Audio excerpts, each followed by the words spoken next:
That hurt. I'm tuned in like crazy, and I'm pretending like I know what they're doing, and I'm, Be articulate and intelligent. Greg's a bitch. That's all. I find them offensive as hell. I've never been a fan. Yeah, fuck that. Ooh, terrible! Bad! Not bad! Oh, pretty good. Okay, decent, fair, great, I loved it! This sucks. Yeah, you really gotta wonder how the stuff gets made. Welcome to the Straight Red Card, the only show that will change the way your stepsister / your girlfriend views American soccer. And that's what we do here. We're trying to change minds, man, hearts and minds. You know, because Greg can't do it. Somebody's got to do it. All right. How are you doing, Brett? That's a pretty odd setup you got back there. Yeah, I'm setting up all the networking through here. It's either a little strange because I'm doing it in 0G. I'm strapped down to the chair. That's the reason why I'm like this. But I was going to say you're either in the shuttle or you're in one of those deep diving subs. After how well we covered that, Derek, there's no chance in hell you're going to catch me in one of those. Fuck that. I am not going Derek in the sub. Derek will be here by yourself like, oh, man, we covered it so much, but Brett was still a fucking moron and decided to go in one. Yeah, and that didn't look anything like what you're in right now. That was just a tiny little tube that can only fit 5 people crammed together sitting down on their fucking fannies. And then they all went down together, including one dude, some stupid-ass billionaire, had to bring his son, who didn't really want to go but was pressured because it was, his birthday or Father's Day? Something like that. So he's like, okay, Dad, I'll go. And then they're all dead. I'll tell you this much. If I was a bajillionaire and my son wanted to go into this experimental Pringles can that we're shoving down to the bottoms of the ocean, I'd be like, hey, and this is something that I want to do. This is my shtick. I'm like, hey, let me go first. If it's okay, maybe up to the 5th or 6th trip, I'll take you. Yeah. But we're going to test all the bells and whistles. And if somebody's going to die, it's going to be me. You know, speaking of things we reported on, the whole Popov guy, the Russian tourist who got attacked by a tiger shark. Yes, Eric Hollis. Was it Egypt? Yep. Eaten alive on film. His fiance was taking the film. Was it his fiance? I thought his fiance was out there swimming with him. Yeah. It was a German lady that was filming it. And the reason I know that is while the dude was screaming, Papa, come save me. She was screaming, oh my God. Oh my God. That's so German. Like either that or Austrian, but it's either one of the two. Could have been there some Russians in West Germany at some point, right? Back in the day? No. In East Germany, there were some Russians. Yeah. Sorry. Yeah. I had flip-flopped it. Right. So, yeah, that's very possible. There were probably lots of Russians in East Germany. In fact, the wall was still up while I was a child, and I lived in Berlin. So we would go on walks through the woods, and you could see the wall in the distance with the barbed wire and all that shit. Anyhow, Popov's dad came out in a recent interview and said the following. He said, it really could have happened to anywhere, to anyone. And I said, bullshit. It's never going to happen to me because the anywhere part, I ain't going to be anywhere near where a shark could be in the goddamn water. He might have been alluding to those who frequent the ocean. Hey, you could be swimming in the Mississippi and get attacked by a bull shark. It's possible, but I'm not swimming in the Mississippi either. Who would swim in the Mississippi? Or the Ohio River, because they've been as far up the Ohio River, too, near Cincinnati. I'm barely acceptable of the White River, let alone any of those. I wouldn't really want to be in the White River either, they're cleaning that shit up. It's cleaner than it was 10 years ago. Yeah. Indianapolis and the surrounding counties are aiming to utilize their few waterworks they have. Yeah. They even cleaned up Hudson. One of the few states that have little to no natural lakes. Right. Actual lakes. Hudson River, when I was a kid. We lived in West Point. You could go swimming in that. You couldn't eat any fish out of it. This is back in the 80s. It would make you sick. Why? Because we've been pumping our shit and piss into it. since the 1850s, 40s, 30s, 20s, late 1700s. You can't dump your poop and piss into the fucking river and expect it to continue to thrive biologically. So yeah, they clean that up. But even then, there were cars at the bottom of the river. There were all kinds of junk and garbage. People just tossed their garbage into the Hudson River back then. It's despicable how we treated things back then. So I'm glad it's getting better. Turd in the background says, "Welcome to the Straight Red Card, the greatest soccer show ever. The Copa America is near, and Gregg will lead us to glory. Speaking of glory, my wife was popular at the truck stop glory holes." Oh, God. Do they really have glory hole stops at truck stops? I know there's always like the porn shop, right? At some of the truck stop or the stripper joint. You get the Lion's Den, they're everywhere.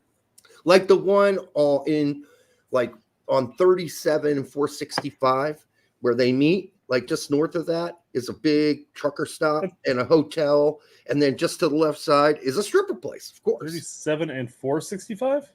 Yeah. So if you're going north on 37, if you go underneath 465 and then it turns into a road name, then doesn't stay 37 north.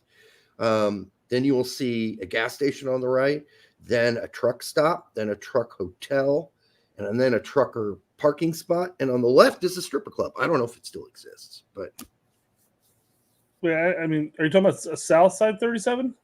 yeah. Okay. When you say when I say 37, all I think about is 69 and 37 going to Noblesville. I don't even think about fucking the South Side 37. Old school 30 Highway 37, which is totally different. That's fair. Totally different now. Yeah. I don't even think you can go under it like that anymore. You might be able to, but it looks totally different. Since I haven't lived in Bloomington for a year and a few months, everything's changed. The show that changed the way I see orange cards. Yes, they're bullshit, LB. Let's not do them. Larry, for $2. Derek, have you listened to Jay and the Americans? I mean, we've all been subjected to that a little. I mean, it's kind of hard to avoid if your parents are boomers. So yeah. I'm trying to think of even a song. What's the one? His initial one here.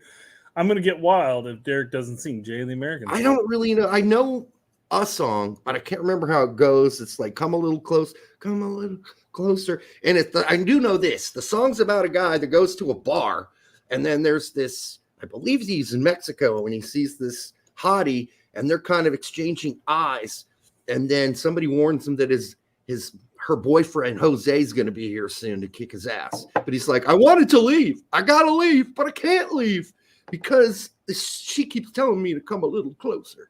I don't remember how the song ends, but I know they never had a #1 hit. I know that.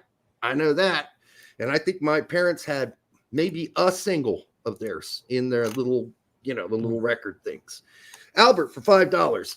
I know it's not a lot, but I wanted to send an early Christmas gift. Thank you, Albert. Hope you all have a good holiday season.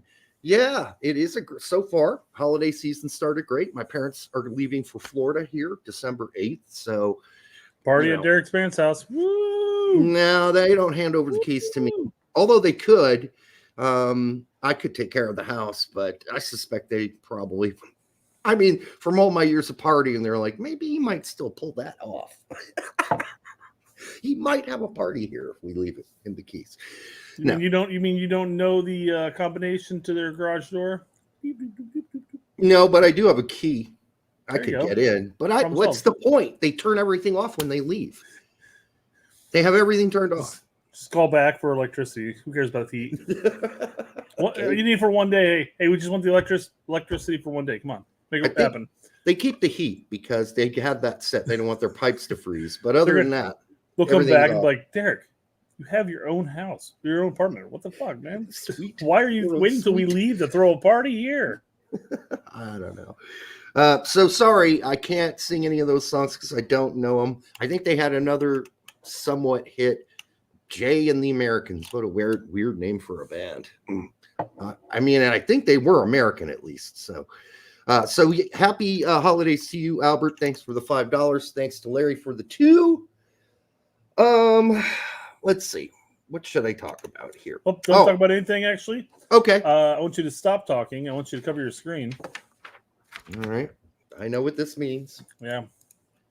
Mitch has blessed us with new bingo cards today. Isn't it like Cara Mia? I don't know how it goes, Larry. There's one. But there's another song by them goes Cara Mia. They might have been my parents might have had two singles by them. And that's it. That's it. Two. You know, pick that one, man. Diego. 29 shows up as one of the ones on this card. I haven't heard from Diego in a while. Yeah, I think maybe he thinks we're sellouts too.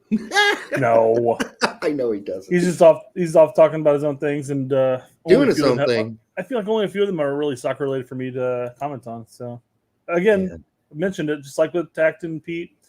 I just have an open invitation. You think we want to jump on? Even flow. You know, I had to get that out during this. Sure. I don't know if that's been. Oh, there's Derek singing. So All you just got that much. Butterflies. All right, you good, Derek? You good, Derek? Good. You good? Okay. I have a warning for people who, like, I used a bunch of habaneros to make this big pot of. So when I make a clam in tomato sauce, use fresh tomatoes, fresh garlic, fresh parsley, all the fresh stuff, right? You can make a white sauce, but I thought I'd go with a red one with the Sure, you clams. And I like to cook some onions, garlic, and habaneros in some olive oil first to get all the good tastes out of those. So I cut up a jalapeno, and I made sure I washed my hands before I touched my eye. But this time I didn't burn my eye though. Oh, fair. Yeah. Because later on I was doing a little ex-hamster research. Yeah. Yeah. So be careful. Wash your hand thoroughly. Use lots of soap. Apparently that stuff does not come off very easy. So saying that, to go off of that, actually, I have had two instances where I've got up and utilized like jalapenos and had to deal with my contacts. Oh, but yeah. So the first time I did it, you know, dice. I actually was both times I was making stuffed jalapenos. You know, those are great. Little cream cheese, a little hot sausage mixed together, slab it all in there, cook it. Can't beat it. So good. Yeah. But you know, get them all done, everything like that, and to the end of the night and take my contacts out. That was so painful to get them out. And I washed my hands and shit. And that's jalapenos. I was doing habaneros. Yeah, I know. The second time, it's worse. It's worse actually trying to put your contact in after doing that. Yeah. My thought process after that was like, well, I played with fire before, so I'm gonna keep my glasses on. I'm gonna put my contacts in afterwards. Nope. Yep. I mean, my first thought was, this loop feels warmer than usual. Anyhow, no permanent damage done. Hot peppers now. I wear gloves. That's a smart move. I'm not fucking around anymore, guys. Yeah, I've made the mistake when you're playing with peppers and stuff, and you got to fuck around with your eyes, man. It's not worth it. Taking that chance. Or other parts of your body. So this past weekend we had what we call a Thanksmas with all of our friends and some of their family and stuff. And I had a cooked turkey, and wife made green bean casserole. Oh yeah, we'll get to that in a second. And I make my turkey the night before because I'm not going to do it the day of because it's too much of a hassle to try to plan out the timing and get it all carved and all that shit. So I make my turkey, and what I did is I took I thought I was going to have to do 2 turkeys. So I took 2 sticks of butter. I took a half pack of bacon, processed it down to a little puree, shoved it under the skin of the breasts. Oh yeah, all around the legs, on top of the breasts, and then I used herbs de Provence and garlic salt. There you go. Then put some aluminum foil over top of it. Set it in the oven for 2 hours. Pulled it out. Bam! Bingo. So I go to this party, and I'm not bullshitting you. It's Twitter all over again. Everybody was like, "Do we really even need to do turkey anymore during Thanksgiving?" I mean, et cetera, et cetera. That's rude. I got outplayed because my friend Chad, who's been in the chat before, he ended up doing a brisket. I'm like, you bitch. Bastard. So everyone's like pitying the turkey. I'm like, well, I'll try it. I'll grab a little slice of the turkey. I'll try it. Every single fucking person there was like, dude, that was the best turkey I've ever had in my life. So it all comes down, if you don't know how to cook a turkey, you're going to fuck it up. It's that simple. And if you know how to cook a turkey, it's delicious. Completely delicious. And Derek, I'm sure I'm speaking for Derek as well, but if you have to pick a dinner and you have a choice between eating a steak, like a fillet, not a good fillet. I know you've had bad luck with steaks and shit. Yeah, this summer. But if you had a good choice of a good cut of fillet and a turkey, you're picking the fillet every day of the week. Correct? Yeah, right. 100%. Yep, garlic butter. So tonight I am drinking this. I don't know if you can see it. It is the Taxman Maple Barrel Qualified Belgian style quad in maple syrup barrels. Is what they aged in maple syrup, and it is 10%. I might have drank this last show, or I might have drank the last Taxman I have of the other one, but this is better. First of all, the other one's 9.5. This one's 10, and the maple barrel aged barrels give it not a sweetness. There is a little sweetness, but it gives it this I don't know, almost a caramelized sensation when you're drinking it. Oh yeah, that's so good. That's so good. I don't even know who put the U in Colombia, but people are in chat has been like 20 comments about it's Colombia, you know. Yeah, Colombia. It is an O. All right. And chat's being rough, man. They're being rough to somebody. Okay. Surely it's not me. I didn't do something here. No, you haven't typed the word Colombia out yet. By the way, I just want to say fuck Paramount in the asshole. Like, it happens every time. So I'm watching a game on Paramount. It's a replay. And I'm like, okay, I'm get up. I'm going to go take a piss, or I'm going to go grab something to eat while watching the game. And I come back, and I've missed the countdown thing that they put up. Hey, we're going to go take you to this other fucking show. But if you say no, then we won't do it. Well, I can't see it if I'm in the kitchen. And so I come back and I'm watching some preview to something that's still soccer related, but I'm like, how the fuck did I get here? Paramount, stop that fucking shit.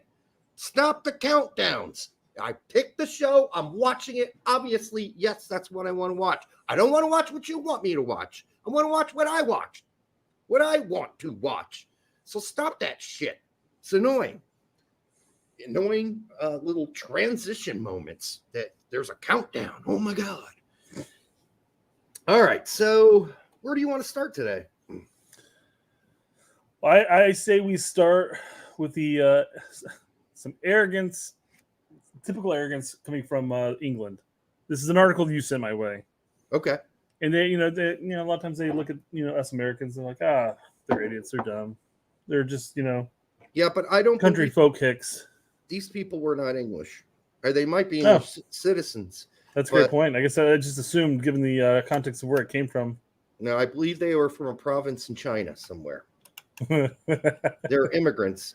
And of all people, you'd think the Chinese would know how to reproduce, because obviously, I'm looking at the name of some of these. It has to be in there. Yeah. Okay. You can just put the headline up, and I'll explain the story. But couple desperate for baby having sex wrong way for 4 years, and wife is still a virgin. Yeah, because they've been having anal sex. Did the baby would somehow be fertilized in her anus? You know what this screams to me, Derek? This screams to me that she didn't really want to have kids. So she's like, yeah, I want to have kids. Oh, yep, it's in. Then she would be the one having to guide him into the hole. Maybe she is. And then she complained of pain. Yeah. Well, no shit. I mean, getting fucked in the ass every night is probably not normal. I imagine after the first month or so of it, you gotta get used to it, imagine. I mean, he never get into a position where he could see where he was inserted? So what I'm telling you, Brett, is he knew he was fucking her in the ass, and she knew she was getting fucked in the ass. Trust me. You don't get fucked.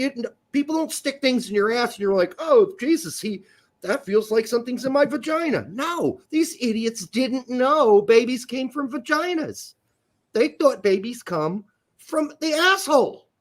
Like you poop out the baby. So, whenever Evie was my wife was giving birth to her son, it was like nice little 26-hour birthing process. I kept telling her, like, hey, if you just really focus on it, you might be able to poop this baby out. And she's just sitting there like, shut the fuck up. Yeah, I know. I'm sure she enjoyed the jokes. She's like, shut the fuck up, motherfucker, before I come over and kill you. She's over there rolling in pain, and I'm sitting there watching the MLS finals. Oh, yeah, man. I'm sure. Yeah. She's like, he doesn't even care. I cared for the first couple of hours. It's been 22 hours. I know. How many hours What am I supposed to do? Possibly sit there and care? It takes a while. I mean, after a while, you just kind of like, it's probably enough. But anyhow, the doctor said that they were young. Well, they are 26 and 24. I got to tell you, I had a fucking shitload of sex before I was 26 years old. A shitload. And I didn't all do it all in the shitter, right? All right. I knew what spots reproduced and what spots didn't. And yeah, well, maybe she likes to have the lights off because he's not that good looking, and he just thinks that maybe this is the hole. So I'm still thinking she doesn't want to get pregnant. She doesn't want to get pregnant. That would be a better excuse than we just didn't know.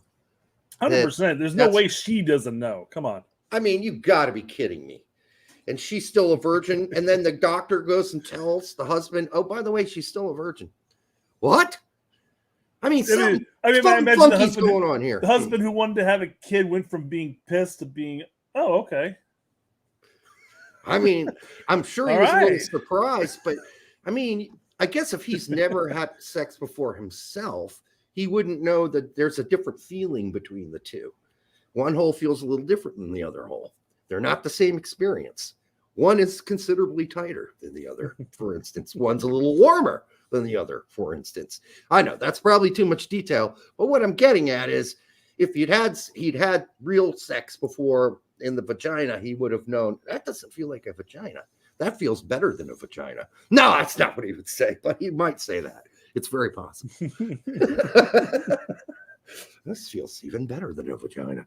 Anyhow, maybe it's some uneducated province of China where like they're living off of one toad a day or something like that. Okay, but listen, how did the people way long before sex ed maintain the population of our world without sex ed? Because they just knew where to put it. It's sort of a natural thing. The first thing you don't think of is, probably the most natural place to put my penis is in her asshole. That's not a normal thought. That may be a thought that you evolve to as an experiment or something you guys want to try, but that's not a normal starting point. I can just imagine, given the hygienic aspect or aspect of life back in the day, that the guy's sitting there looking, going, I'm not sticking in that hole, so I guess I'm putting in that one. Oh, it works. Look at it. Especially with the cleanliness, the whole cleanliness historically in the 17th, 16th, 15th, go all the way back to cave days. All right up until modern times, that wasn't taking a bath and a shower a normal thing, right? Yeah. So, what was that by BMR? BMR wants to know if this is a pointless historical fact, because I'm sure it's probably on his bingo card. I mean, it's not totally pointless. I mean, obviously, we were able to maintain the population of the world and grow it because people naturally knew where to stick their thingies, right? But a butthole wasn't the first thing. That wasn't the first thing people think of. You know what? I'm going to ram it right where the poop comes out. It doesn't make much sense. So I'm sure it's kind of like, do we eat this mushroom or don't we eat this mushroom back in the day? Like, well, it took 5 or 6 guys to find out that mushroom's not good to eat. Exactly. Which is a great go-to when we're talking about sex here, but I mean, well, and if you're talking about the beginning of the existence of humans, modern humans, we don't have a lot of generations to fuck around. So if let's say there was this generational confusion that babies were born in butthole, then we wouldn't be here today, would we? Because I mean, that would have been the end of us because babies don't come from buttholes. All right, so Derek, we're 25 minutes into the show. Let's get on to an actual soccer topic, damn it. All right, but the other thing I was thinking, Brad, before we leave this is the mirror's full of shit a lot. So you gotta beware most of English media, British media, because full of shit's probably not the right word I wanted to choose there, because we're talking about anal sex, but in general, they're probably not all on point with their stories. And they're not going to really tell us the truth. Like Brett said, she probably didn't want kids, and she turned off the light and secretly guide him into her anal cavity. And then complain of the pain later? Well, shit, it was your choice. Oh, Peppy Stan 9 says, I just joined. What the fuck? Yeah, the first 20 minutes we usually talk about stuff. So, all right, we're getting on to soccer right now. Bandit says, full of shit. Interesting. You don't want to do it when it's full of shit. Let's just put it that way.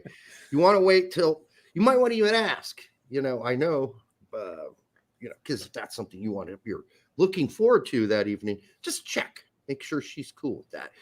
All right. Anyhow, I know, Derek, I know we've been talking about for like the last year that we're going to get on and start playing some soccer on the Xbox. Right. We finally sat down, guys, and played a game. Just a game, one game. Okay. And here's a small little clip of it. Okay. It's pretty impressive. This dribbling. Nice cross. Get up! They got to fix these glitches, dude. Seriously, man. Wide open. Hey up! What the? It's crazy. Anyhow, let us know if you're having glitches like that too. Yeah, it's crazy. All right. Let us know. Some weird ass things happening on that game. All right, what next? Let's talk some soccer before our new people leave. Because we talked about anal sex for 10 minutes. All right. We're gonna get to Derek's favorite part of the show. Oh, you ready, Derek? Oh, hold on. I am ready. Transfer news. Transfer news. But me. You kind of caught up on it. It was a little off at first. It's totally on my end. Weird. So that's just the way it's working out. I know. All right. Ruxtas Puxtas is attracting the attention of German clubs. Fabrizio Romano reports. Fabrizio's pretty reliable. And the 19-year-old is being tipped to play for the U.S. men's national team at the 2026 World Cup. Okay. Well, let's not jump the shark here. Let's not get ahead of ourselves either. Ruxtas Puxtas is playing for Hajduk Split in Croatia. We all know this, but the boy is super talented. He's signed a new deal until 2027. He's currently one of the best talents that are on the Croatian league, and we know they produce a lot of talent. But now with this American boy, the feeling is that something special is going to happen in the future. He extended the contract because he's very happy there, and also the salary has been improved, and also they want to make some money when they sell him soon. But some clubs are already tracking him. Oh, don't even say fucking tracking him. They're keeping tabs and eyes. Everybody's tracking him, you numbnut, especially in Germany. So remember his name because this guy is, sorry, Fabrizio, I just called you a numbnut. So remember his name because this guy is very talented. People at Hajduk Split believe he is going to be part of the United States national team at the World Cup in 2026. That's too premature to say. It's very possible. I'm not saying it's not possible. I think it's a little early to say that. Let's see where he goes. Some kids move to Germany. Things don't go so well. Just look at Paxton Aronson this weekend. That was horrid. Absolutely atrocious. Yeah. Hey, you got the start, though. That's good. Yeah, you got yanked at halftime. I know it didn't end well, but at least it started good, right? No, it barely. No, I mean, the first touch he had on the ball was a heavy touch, gave the ball away. He fouled a couple times, and he did get a shot on goal, but the ball was traveling about 4 miles per hour on the ground by the time it got to the keeper. He had a horrible game, and then he disappeared from the face of the game. Well, Derek, when I said it started off good, was being that he started the game, not talking about his start to the game, because clearly being subbed out at halftime means that you didn't quite make the impression you wanted to make. No, he did not, and he is getting his chances, just like Mihailovic did. Although we'll get to it, Mihailovic actually took advantage of his today at least. his chance Or this today. weekend at least. Right, and he got to play the game before, before that. Let's see, straight red card. Transfer news. Arsenal is scouting Roxas Puxis. God damn it. They can scout him all they fucking want. It would be absolutely stupid of him to go to Arsenal. They're just going to loan him out. He'll become part of the loan army at Arsenal. Here's the actual tweet that he was referring to. Allegedly. Thank you. Why not put that in the actual post? Allegedly, Arsenal. Yeah, allegedly is exactly that. That's it. Nothing more. Which is looking for long-term successor to... Oh, really?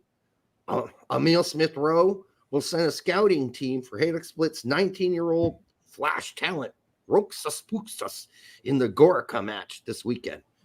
Yeah, I mean, watching him play and excel in Croatia is like watching some young player doing all right in MLS. I almost thought you were going to say some young guy. It's like, how much can you tell? You can tell, the eye test will give you some, but you also got to know that the competition isn't all that great. Yes, he's 19-year-old, and yes, he's scoring some goals. Yes, he's playing well, according to all reports in Croatia, but it's too early to say he's going to be there for 2026 because we don't know how this is going to work out. And fuck the Arsenal bullshit. Well, I guess the only thing positive to kind of go off of this, instead of just assuming that it was just a bunch of bullshit in that sense, is that they're talking about a long-term successor in that sense. I'm not saying that this is actually legit or anything like that, but I'm just saying at least the what we have to translate here from this person. He's 19. It's not like he's 16 years old anymore. Oh, that is. But yeah. But he's a man. Again, I'm just saying the quote unquote transfer news top tweet here, at least it's kind of realistic in the sense that they're even stating that it's long-term plan. Not necessarily a substitute start next week, No, I think that is a made-up thing. Could be. It's a totally made-up thing. He says allegedly, and one of it's translated from Turkish. I mean, why is it in Turkish in the first place? They don't speak Turkish in Croatia. Explain that to me. Maybe this guy's Turkish, Derek. I don't know. Maybe he is. I see Yugoslavia. Well, they got all the flags. Of the flags. Macedonia's down there. Bosnia-Herzegovina's down there. Kosovo flags down there. They're all down there. I just love the phrase. That was a great phrase there. Somebody needs to clip that. That's going to be in our intro. They've got all the flags. All the ex-Yugoslavia flags are down there. Now, people who are very young might not know this. There was a country called Yugoslavia. It was a country created after World War II. They just created a fucking country out of the thin blue air and with all these different ethnic groups and called it Yugoslavia. And it didn't work out well in the end. So they had a big, massive war. They all split up into like 18,000 different pieces and tribes. Okay, I'm exaggerating, obviously. So it was 17,999. Yeah, there. Come on. Be serious. Let's be factual here. All right. Anyhow, so that's fine. You can jizz in your pants if you want to about Roxas already, but I would wait. I would wait until you've washed your hands completely of the habaneros, and I just wait. Wise words were never spoken, Derek. That's great. I mean, he looked great with the U20s and the U20, U23 qualifiers. He wasn't included in the U20 World Cup because did he look like a man amongst boys though? No, he looked good, but there are other people that look good too. Sure. So it's like not that he didn't blow my balls off. He didn't rock my world. This kid is a superstar in the making. I almost feel like the issue there, and that is that they had a different team every game. So it wasn't even a consistency there. So I don't know. I thought he looked perfectly fine. He looked good in that. So I didn't say he looked bad, but did he blow your dick off? No, difficult to do through the computer, Derek. I don't care. I meant metaphorically. Oh, I'm sure there's technology working on that though. He's a good player. I'm not saying he's not going to amount to anything. I'm sure there's potential there. Yeah, this plays against your statement, Derek. Freddie Adu looked like a man amongst boys in Youth World Cups because he was. Well, let's also specify that you're Chris, you're stating two different characters there. You're stating Freddie Adu and then Maurice Adu. Yeah, it's ADU. That's cute. That's confusing. But no, it's not to us. But I will say this about Freddie Adu. His problem wasn't necessarily that he wasn't a good youngster. It was that he too busy selling vacuum cleaners, right? He admits this. He said it 1,000 times. I didn't work at it. I didn't try. I didn't put the work in. Well, you're an alleged 14-year-old kid getting paid millions of dollars to play for DC United. I mean, by Campbell's soup too. Who is like he's on cloud 9 at that point. Like, yeah, I'll just continue my professional career, live life comfortably. He was spoiled. As long as he didn't ruin it by spending it on a bunch of shit. Right. So I'm not going to compare anybody to Freddie Adu except for maybe Sebastian Soto, Conrad. None of which had anywhere equal to careers as Adu. That's true. Adu had significantly better career. Mm-hmm. So far, yeah. Yeah, we'll see.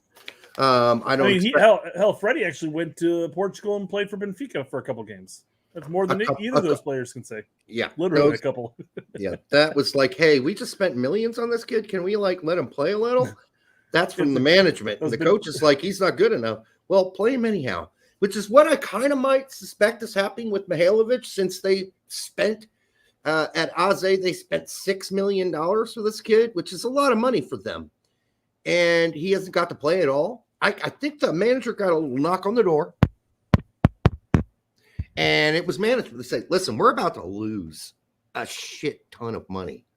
You're going to play this kid a bunch before the fucking transfer window hits, because we're not giving him away for free. You listen to me, motherfucker? You're playing him. He's playing.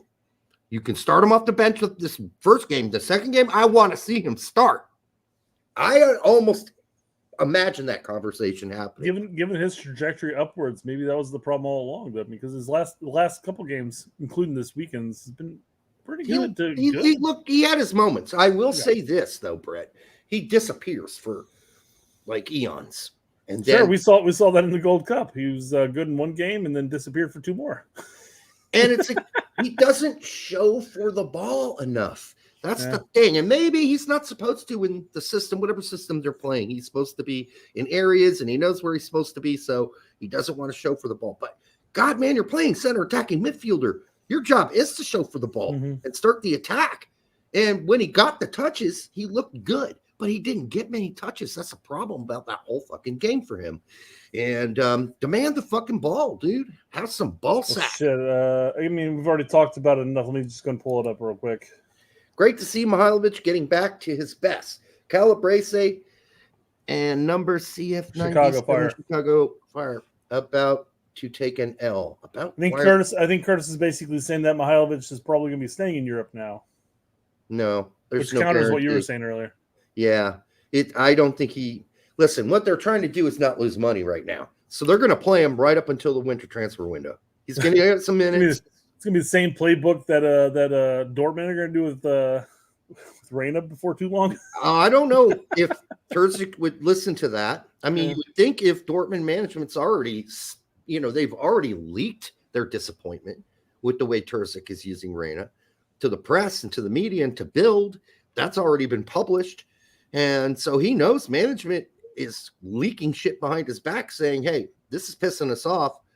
This kid went from a possible $50 million prospect that we could sell down to what, 15 now, 20? I mean, it's dropping by the weekend that he doesn't play." Absolutely. Sean Week says, "Isn't he homesick?" Yeah, that was the rumor. That also ran into the same time frame of when he was sucking donkey balls and wasn't getting playing time. Right. So, I imagine a player who was homesick when he wasn't playing might be less homesick if he's playing and playing well. Yeah, if you're playing, you don't have as much time to worry about being homesick because you're playing, and that's your focus.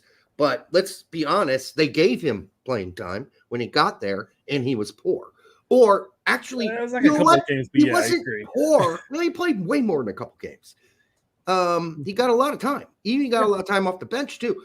He just didn't go out there and assert himself to the game. He was like he just kind of glided through the game as a passenger. You can't do that. Sure. Today, he still looked like a passenger through good chunks of the game. Every time Hey, he you got a touched the 7.2 in football. What are you every talking time he touched the ball, he did something good. But guess what? You got to touch the ball more. And that, Yeah. I don't know. Teammates not looking for him either. They're like, he isn't their first option to pass to? Oh, and Doku, their fucking right winger, is got to be the most selfish cunt bastard to ever play the game of soccer. Since the other guy we mentioned used to play with Sargent. All right, so Derek, I wanted to pull this up here real quick. So here's zoom. Nope, it's getting worse. Is this last season? No, this is current season. Well, we know he's not playing this season. Talking about last season. He got to play last season when he got there. He got to play. This season, not so much. He did come in halfway through last season, didn't he? Yeah. Yeah, he did. Yeah. He played a lot last season. He did very little last season, playing a lot last season. This season, no. Coach shut him down. It Wasn't just getting any significantly PT. got less as it went through. Yeah. Yep. And then I forgot about the half season. Yeah. Yeah, My bad. that conversation happened. I almost can guarantee it. They're like, we spent $6 million. We're Aze. We don't spend $6 million. We sell for $12 million, $8 million. We don't buy.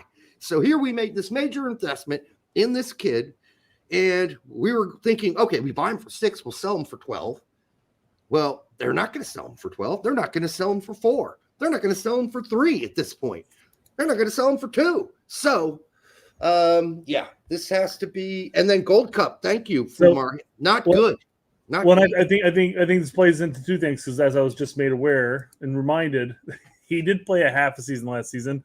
His minutes significantly dropped as the season progressed. Yes. And then he went into the Gold Cup, had one really good game against a team, and then the rest of the Gold Cup was downhill from there. And that probably fucked with his mind. I don't think the Gold Cup necessarily is the only thing that killed his confidence. I think getting less and less playing time as the season went on when he arrived at Adze started to affect his psyche. Mm-hmm. I think it was a combined. I think his confidence was already low by the time he got to Gold Cup for us. So hopefully this helps for him now going forward. It was my first time. Like, I wasn't going to even watch that match. Right. And then I went on and I went, oh, fuck. Yeah. He played 87 minutes. I got to go watch this match. Thought, yeah. Yeah. So that's what I watched late last night before bed. And I'm like, okay, all right. First, I had to figure out what his number was, 14, so I could follow him around the field wherever he went, just see where he was at. And I do this often when I watch the game. Like, I don't care where the ball is. I just watch the player that I'm trying to focus on and see where he moves in relation to where generally the ball is on the field. Sure. And how he moves into open space, how he asks for and he just doesn't ask for the ball enough.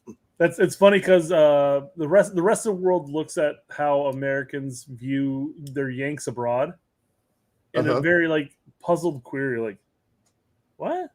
You're now supporting this team? I'm like, no, we're not really supporting this team. We're following this team around. So to your point where you're like, I just follow Mihailovic, see how he moves, and I don't necessarily follow the game in the sense of everybody else because I really don't give a shit how the rest of Aze plays. I know. But if Mihailovic makes the move and he doesn't get the ball, then hey, that's good movement. But if he gets the ball, then fucks around with it and has to back pass because he's too indecisive, that's negative, you know. But it's all about our view of our players, which, you know, you go to England. Do you think any English fans really care about insert random England national team player playing it? And do you think they really follow Bayern to watch Kane play? I doubt it. I think some English people probably do.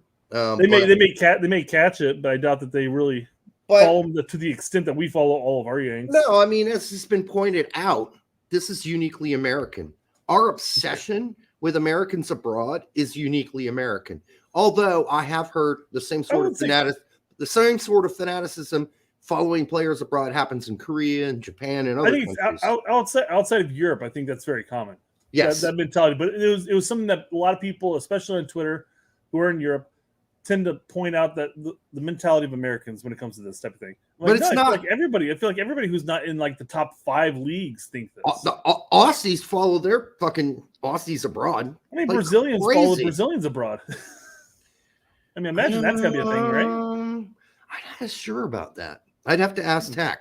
We'll ask him about that next time. See if that's a thing there. But I do know that I've had Australian friends who track all the Aussies in Europe because that's what's going to make up their national teams. They want to know how they're doing, right? And it's the same thing for us. Whereas if you're in Germany, most of the people that play on the national team play in the Bundesliga. Yes, you got some outliers in England and Spain, but not a lot. It's not a lot of outliers.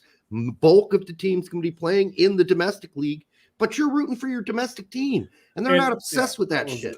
They're And not. as this commenter says, Euros are club over country, which is good. What you were basically saying here with the Germans in that sense is that if you're a I don't know, a Dortmund fan, you may not necessarily decide to catch all of the Bayern games. No one because of cares. insert random club player here. You just know, like, oh, they're playing at this club in Bayern. We'll catch them on the 2 games that I do watch of them play when we play them. But even then, you want them to lose. Yeah, exactly.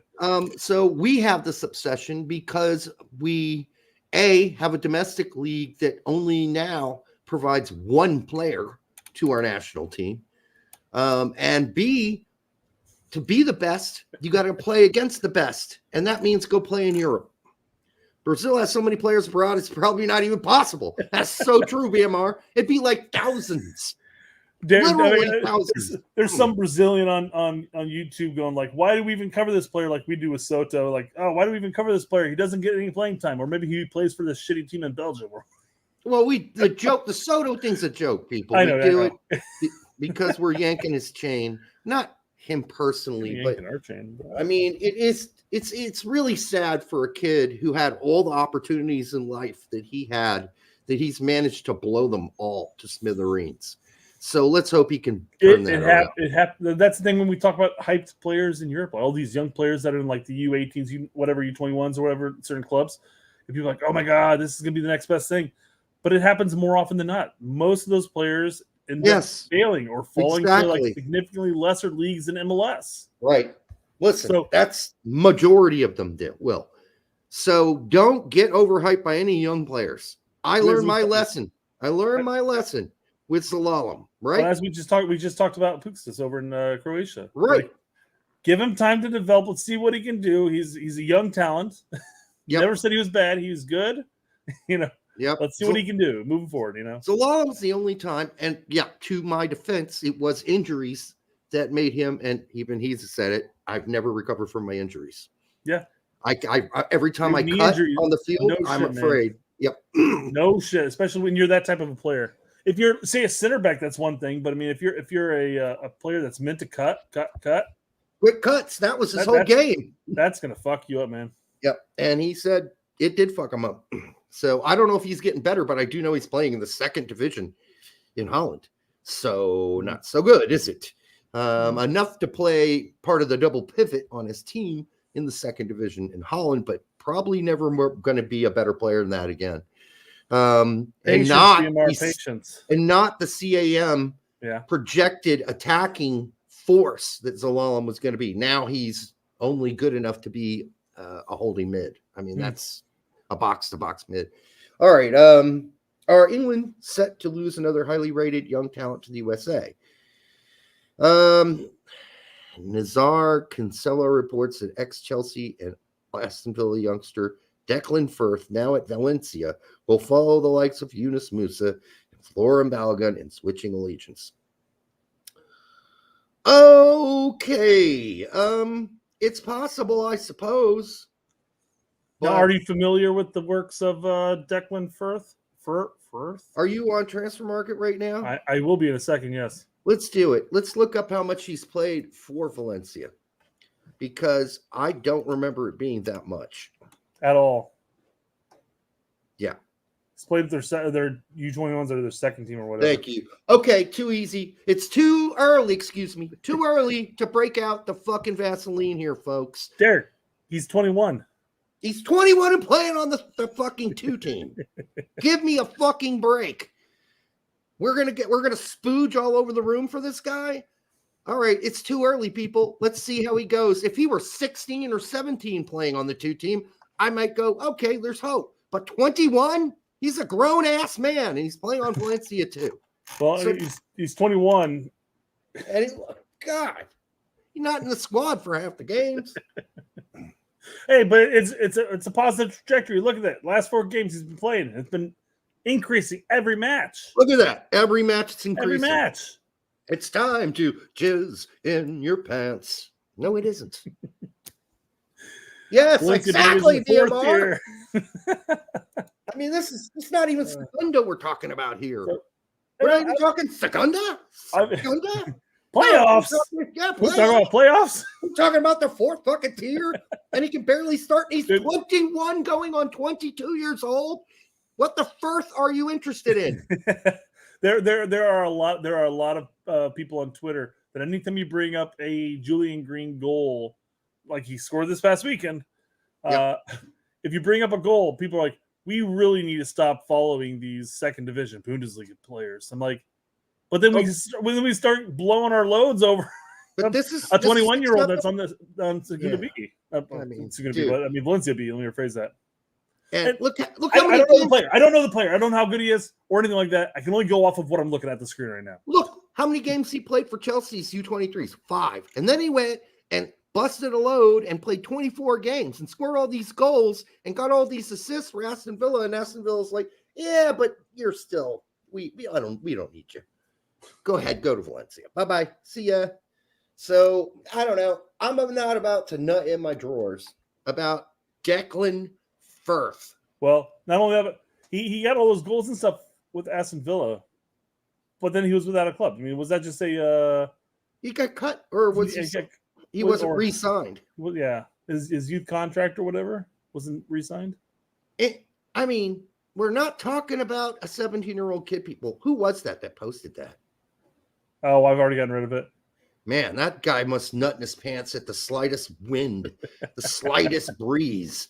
Oh my God, Declan Firth. No, he's nowhere even close to fucking Musa territory. Musa was fucking 17 and 18 and 19 years old playing in Valencia. Whoa. Don't say that. Musa barely had hair on his balls, and he started for Valencia. And this kid that you're creaming over can't even start on a regular basis for Valencia too. You gotta be fucking shitting me. I don't know if you hear yourself when you say stuff like that, but you're like, Musa's out. Musa's fucking 17, 18, and 19-year-old. And then you're all over here creaming ourselves on a 21-year-old. Like, oh, it's getting worse and worse. Well, it's not as bad as if you play for young boys and somebody said, so Seriously. what do you do for a living? I play with young boys. What? You play with young boys? That's disgusting. The team, young boys. In comparison, Musa is 21 right now, and he starts for AC Milan. Declan Firth fucking can't even get regular time on Valencia 2. Regularly has to call hookers into his hotel room to get any action at all. All right? So please, can we not bring up Declan Firth? Seriously? Is that how desperate you are? Give me a fucking break. Florian Plettenberg. This better be better than the Declan Firth thing. He's a Sky reporter, Derek.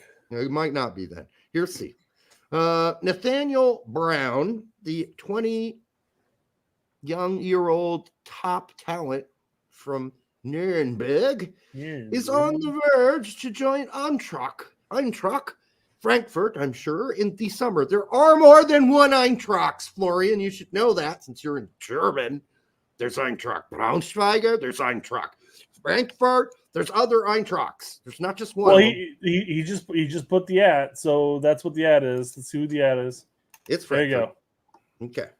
It's not Braunschweiger. Oh, shit, I got rid of it, but here we go. Yeah, I still got him pulled up here. He's German-American nationality. He has played. He does play sometimes. I've looked him up. Yeah. I knew he existed. Yeah, look at that. Yes. He plays in second Bundesliga. He's played a couple times, 12 times, so a dozen times. Got an assist. But I mean, those 12 times he's starting pretty much. He's almost going 90 every game. Yeah. So he's somebody that you should pay attention to. We'll see how what's his age? 19, we say? 19, yeah. Okay, yeah, that's young enough to pay attention. 20. He's 20. It's virgin. All right, it's virgin. He's a 20-year-old left back that's playing in second Bundesliga right now. And he's a left back, then definitely keep an eye on him. Yeah. Because those are not a dime a dozen. Left backs don't grow on trees. So let's keep an eye on Nathaniel Brown. I mean, this is no different than all of a sudden Loon coming out of the blue. I mean, well, I'd say playing for Nuremberg in the 2 Bundesliga is a lot better than playing in Serie B. Sorry. But here's the thing, though. Loon wasn't even playing in Serie B when he made the switch. He ended up playing. He started playing then at that point. I know. I'm just saying. Oh, no, I'm just saying he wasn't even there yet. So, yeah, your point. Bundesliga is much better. 2 Bundesliga is much better than Serie B. Just saying. I'm not disagreeing with that. No, yeah. I'm not disagreeing. I'm not talking to you. I'm telling you. Are you talking to me? I'm talking to the crowd, the people listening. Just so they know, Serie B is pretty bad. So there's Larry chiming in with facts I don't want to hear. Starts with the U21 Germany. Yeah, but I think like him, like most youth players, once they start hitting their 20s in Germany and they're German Americans, have to start considering their actual possibility that they might get a shot at playing with the German national team. Now, I would say 10 years ago, dream on. The German team as it sits currently, very possible. They're not very good. They're not very good. Yeah, I mean, his U21 career just started, obviously. And I don't think he had any youth prior to that. Nope. But see it. Guys, we'll keep an eye on him. But in the meantime, anybody out there on X jizzing in their pants about any of these guys just need to slow down. Slow the stroke. Take your time. This is not a bucking, as Brett always says, this is not a race, right? This is looking for immediate gratification. Yeah. You're not jerking off to anything, so come on. And don't handle habaneros prior. All right. I think I've already added that in there earlier today, but I want to make sure people know it's not dangerous. It just feels funny. All right. What else we got? We may have identified an American at one of the biggest clubs in the world. Keep your eyes open in the coming days. So is this Puxis moving to Arsenal? Because if that's what this is, you can flush that straight down the toilet, Micah. It's a great point. I probably should have put that in front of him instead of the one that I did here, because the one I put in front of this is kind of a joke to an extent, but comparison. I mean, I think this is about Puxis. Yeah, that's very possible. Sure as fuck can't be about Declan. Oh, BMR, are you somehow? Oh, he is reading my. You're reading BMR. Are you reading my tab somehow? Nico Paz. All right. Okay. So this all started here. American soccer. Fake. Look, that looks like AI generated hair almost. Look at that shit. It's real. It's just a super high def. I know. I'm joking. Well, okay. I mean, I just don't remember what hair looks like. Is my problem. Oh yeah, yeah. You look in the mirror every day and go, "I got that shit on my face at least." Get out there. All right. So let's find out more about Nico Paz. 99% certain that the U.S. men's national team is not part of his plans, even though he is eligible, which he likely is not.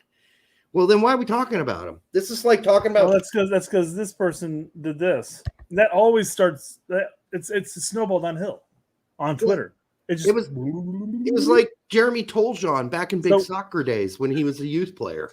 Jeremy Toljan. Well, he didn't even know he has since found his dad's family in the United States. He has since proven he could play for the United States, but we're not interested in Jeremy Toljan. So there you go. Even though he's a starter on a Serie A team. So this kid's a Spanish Argentinian dual nat, and the only connection that I've been able to locate on the twits from other people posting shit is saying that his dad worked in America for a few months. Yeah, not good enough. So, yeah, I pulled up his career. Let's just put it this way: even if he was U.S. available, I don't see it happening. Yeah, I mean, how old is he? Again, He's played with the Argentina's youth. He's 19? 19. okay, yeah. It's getting late in the game. Getting late in the game as well. He's not a regular starter for his La Liga team. He's playing for Real Madrid. I mean, it's Well, that's true. So have they loaned him out? I'm sure they've loaned him he's out. He's playing with their 2 team. Okay. Yeah, I don't know. Again, Plays both 90s. I thought this announcement was supposed to be goddamn humongous. This is not humongous. This is a prospect. This isn't somebody who's going to work out 100%. Like, you don't know. You know the number of Real Madrid prospects that end up playing in Segunda? Tons, and lower than Segunda. Just because he's at Real Madrid's youth academy and now they're 2 team doesn't mean dick. Yeah, it means more dick that he played for Argentina's 48-man preliminary World Cup roster. But have you seen their youth rosters for past youth World Cups? You know how many people came out of those youth World Cups and ended up playing or giving any sort of contribution to the full Argentina big boy team later on? It's small. Well, I think the point of BMR's point there, he's on Argentina's. I'm not speaking to BMR. For the, I'm saying he was on Argentina's 48 preliminary roster for the World Cup, which means that he was in contention for one of those spots to bring to the World Cup. Right. You know, just not to play per se. Did he make it? Just to experience it. It doesn't seem like he made the youth. I don't remember whether he was one of the guys that lost to Mali. Or is that too young? No, he's too old for that team. So maybe the Olympic team is what he would qualify for. Regardless, at this point, he would have been available for the U20 World Cup team this past summer. Unless his mom fucked a postman while his dad lived in the United States for a short amount of time, or either one of his parents have some sort of connection to U.S. citizenship, then this is not news. This is fake news. No, it's horrible news. Yeah. Mm-hmm. Again, I agree with Tack that one, there's no evidence to prove that he's even eligible. Mm-hmm. So the transfer news kind of went from like legit transfer news to tossing the air like, hey, this could be U.S. quality here, to this isn't happening, but people are still throwing that shit out there. What are the flags on his transfer market? Argentina and Spain, I think, actually. Yeah, Spain. Birthplace Argentina. Spain, and he was a citizen of Argentina. All right, so nothing on there about the United States whatsoever. And one thing transfer market usually gets right is that they do their research. Hey, Declan Firth didn't have an American flag on it. Yeah, we don't know if that's legit either, do we? We don't. We don't know if that's even legit. There's talk that he's going to switch over. This is getting me to the point. I'm nowhere near Landon Donovan point here, but the point where we're digging so fucking deep, all right, that we're like looking at like small percentage prospects or guys that may not even be able to play for us. Is that what we're doing now? Let's stick to the guys that we know can play with, like Devin Tanton, who, by the way, has decided to play for another country. Colombia, here it says, squad for upcoming friendly matches versus Venezuela and Mexico. Well, that's going to happen when we don't call him up, and we haven't been calling him up. This has been posted though. December 4th. What upcoming friendlies do they have? What window is that? Well, if it's youth teams, they play all kinds of weird. I guess that's possible. Yeah. No, it says senior national team though. Oh, well, when is the next this is still questionable. A legit one? What, like March? At least that's what the U.S. is doing their next one. Well, this wouldn't surprise me. We have not been calling him up to youth teams. Yeah, but I mean, assuming that, I mean, I guess I don't know when Colombia has they're in their own little shtick right now, so I don't know, like in tournament wise, but I mean, as far as U.S. is concerned, I mean, we don't have another window until March, excluding the December friendly or January friendly or whatever the fuck it is. I mean, we'll see if this really happens because there's time until the next FIFA window, right? So we'll see. If he takes it, they're going to be friendly matches. So it won't count for Dick. I think he has to make the one-time switch because he played with our youth teams. He might have to. I don't know if he ever played at a Youth World Cup for us or not. Devin, what did you say with that? I know I've been following him for a long time because he's been at Fulham. And I do check the youth squad games for Fulham because we have another one there too as well. But I do know this: we've not been calling Devin Tanton up. He played with our U15s a bunch, and he played with our U17s. He's played with Colombia's U20s after that. Yeah. So, I mean, he's taken whatever he can get at this point. I mean, they're all friendlies, and they're back in 2020. That was the last time he's played for the U.S. Right. And he's not exactly killing it at the Fulham youth squad. So again, I'm not crying over anything right now. Nothing. I mean, listen, you remember when everybody thought Sebastian Soto was going to go to fucking, what was it? Peru? Chile? I can't even remember. Chile. It's Chile. Everybody's Wait, hold on. You just said Soto, right? Yeah. Yeah, Everybody's freaking out. I'm like, let him go. What's he done? The fuck has he done?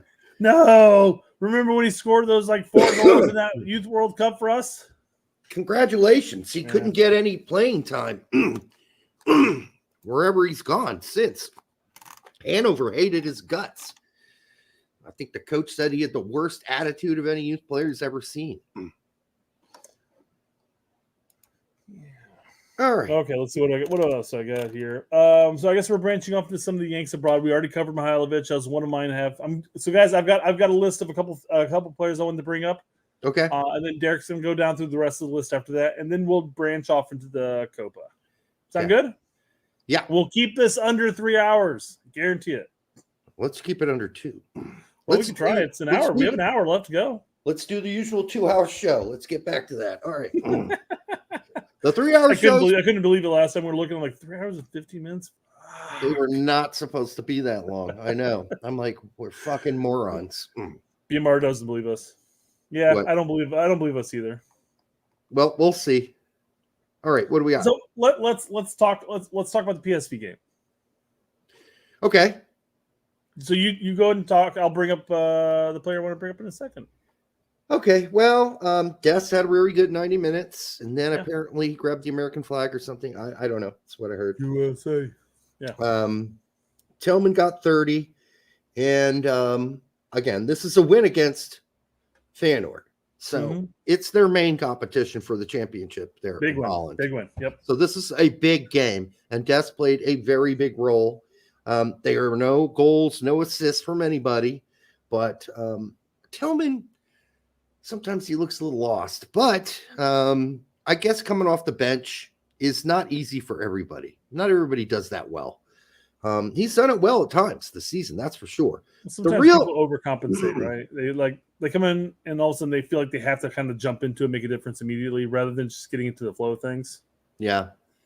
You know, the real sad part about this, right after Pepe scores one of the biggest goals in PSV's history in the Champions League, at least recent history, and then he doesn't get to play at all. Derek, that's where you're wrong. He did play. I don't Did you not watch the match? I have no minutes for him. You didn't watch the match at all. You didn't watch the match? Here, give that a read. NAC Breda will face Ricardo Pepi on Monday evening. The striker, who cost 10 million euros and headed PSV to the 8th finals of the Championship League 5 days ago, will play in the Kitchen Champion division with young PSV. Are you fucking kidding me? So he didn't play this weekend, but he played today for their second team. If I could throw something at the goddamn computer screen, I would right now. Here's what I think happened. He didn't get any playing time. What day was the game? Sunday or Saturday? What was it? It was on Sunday. So he didn't get any playing time on Sunday. His coach goes to him and say, "Hey, we appreciate everything you've done for us so far. We want to make sure that you get some minutes here before the next next match we got coming up here. So why don't we give you a 90-minute run here with the second team so that way you stay fresh?" Fucking punishment. I feel like it has to be. Oh my God, really? I couldn't believe when I saw it. That's punishment. For what? It's a big question. Maybe he bitched and complained or said something like, maybe I should have played more. Remember when what's his face was in Germany, Buzzcut, a Mohawk guy? Mathis. Remember, he finally got put on the field, scored a goal in like 15 minutes, 10 minutes being on the pitch. And he ran to the coach and he did this right in his face, i.e., give me more fucking playing time, bitch. And guess what? He didn't get to play the rest of the season. Ouch. Yeah. So I don't know if that happened. It's hard to say, but I would see that as punishment if I were a player. A large number of the chat is saying that they're thinking that it's just them trying to make him stay fit, keep him fit. I mean, that's the bullshit they want to give to him. Then I guess he has to take it. But I got to say, after what he just accomplished for them, you'd think he'd get 10 minutes this last game too versus Feyenoord. I fully expected him to play. And I got to tell you, I was so fucking disappointed when he did not. Seriously, I felt like he just got shat in the face. Maybe he fucked someone's wife. I don't think he does that. This isn't Breck Shea, all right? This is a wholesome kid, Ricardo Pepe. Yeah. Nay Michaels? Nye Michaels? Let us know how to pronounce that. The coach will leave De Jong on while up 3-0 in the 80th minute. Make it make sense. I know. Make it make sense. Give the kid 20 minutes here and there. 30 minutes when possible. Keep De Jong fresh. Isn't that an excuse you could use to De Jong to pull him off? Hey, man, you're in your 30s. We're keeping you fresh. Something ain't going right. Something is off here. Something's off. Yeah, I don't know. Maybe, yeah. All right, maybe he said, hey, listen, you haven't been playing 90, and there some games coming up where we're playing against the lower part of the table, and we might give you a start. So maybe you should go get a start at Young PSV and just so you're ready. I mean, if you use that excuse with them, maybe that works. Bosch is not usually a bullshitter, so he's a pretty straight up guy. He's not Terzic. Let's put it that way. And maybe that's the thing. Maybe if the second team plays literally like a day after and you have an entire week to rest before the next senior team, you're only getting like 15, 20 minutes a game. Maybe he's looking at him and saying, hey, we're going to give you a few more minutes here just to stay fresh, ready to roll. So that way next week when you come on, you're ready to go. Okay, well, we should look up the game and see how much time they gave him. Yeah, sure, I can do that. Because that's different. I love all these people that are on X that are like, hey, man, what are you worried about with Reyna? I mean, Terzic did a good job, dude. He's competing and, against Leverkusen. Well, it's like, dude, do you understand that on paper, Dortmund are supposed to be a better team than Leverkusen? Mm-hmm. Do you understand? They're supposed to be competing with fucking Bayern at the top of the table every fucking season for the championship. Of course, they always fall short. Not always, but lately. You're telling me Terzic was settling? You're okay with him settling for a 1-1 fucking tie? Or a tie in general? Ties in general. I don't care if Bayer Leverkusen are at the top of the table right now. That's not an every fucking season thing. All right? I know they got this amazing coach. He's an amazing manager. That's the reason they're so good. It's Alonso's so great. He's amazing. Okay, that's fine. But I'm sure that if you're a Dortmund fan and you're in the Dortmund stands, you are unhappy with a fucking tie against a team that on paper you should beat and historically you are better than. It's not acceptable to Dortmund fans. So Terzic being a pussy-ass cunt and not going to win the game by putting in an offensive player and instead taking out an offensive player and putting in another defensive player at the end of the game. That's pussy shit. And I guarantee you Dortmund fans are calling him out for it. All right, so quickly jumping back before we finish off on the Reyna topic, because I do have something for Reyna here in a second. And I'll just keep you going here. But good news first. Pepe played 90 minutes. Okay, so maybe it's real. Maybe they're trying to get him ready. Fitness. Okay. Hey, if that's the excuse they gave Pepe, I guess he's got to swallow it and go, okay, here's my fitness, bitch. I can play full 90. They got their asses fucking creamed, though. So I mean, it is Here's- young kids against grown men. Here's the question, Derek, for you. Mm-hmm. You want to stay match fit, so you get thrown down to the second team. You're playing with a bunch of like 21 and unders, right? More or less. Mostly 17, 18-year, and 19-year-olds. And Yeah. you're going to go there and you're going to get curb stomp by some of these players, some of these teams. They shouldn't get this beat this bad though. Well, I mean, the I imagine the Ajax A team would probably get stomped by this team.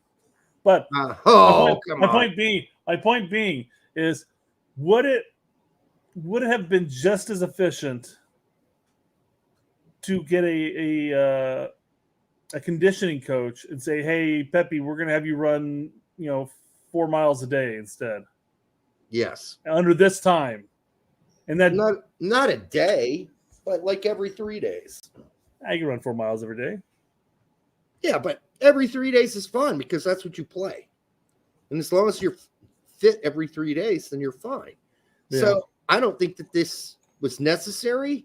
Yeah, But this was kind of my part. He goes, the service probably sucked,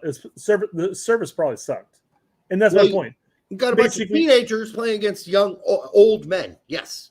I mean, 28, 30-year-old men. Yeah. like in the end, does that just mean that Pepe ran around up top for 90 minutes? And no service, no nothing. I'm speculating. I don't know. Sure Maybe he sounds got that great way. service. Maybe he fucked up a ton of. I don't know. It's not like this game's on TV, so we'll never know. Yeah.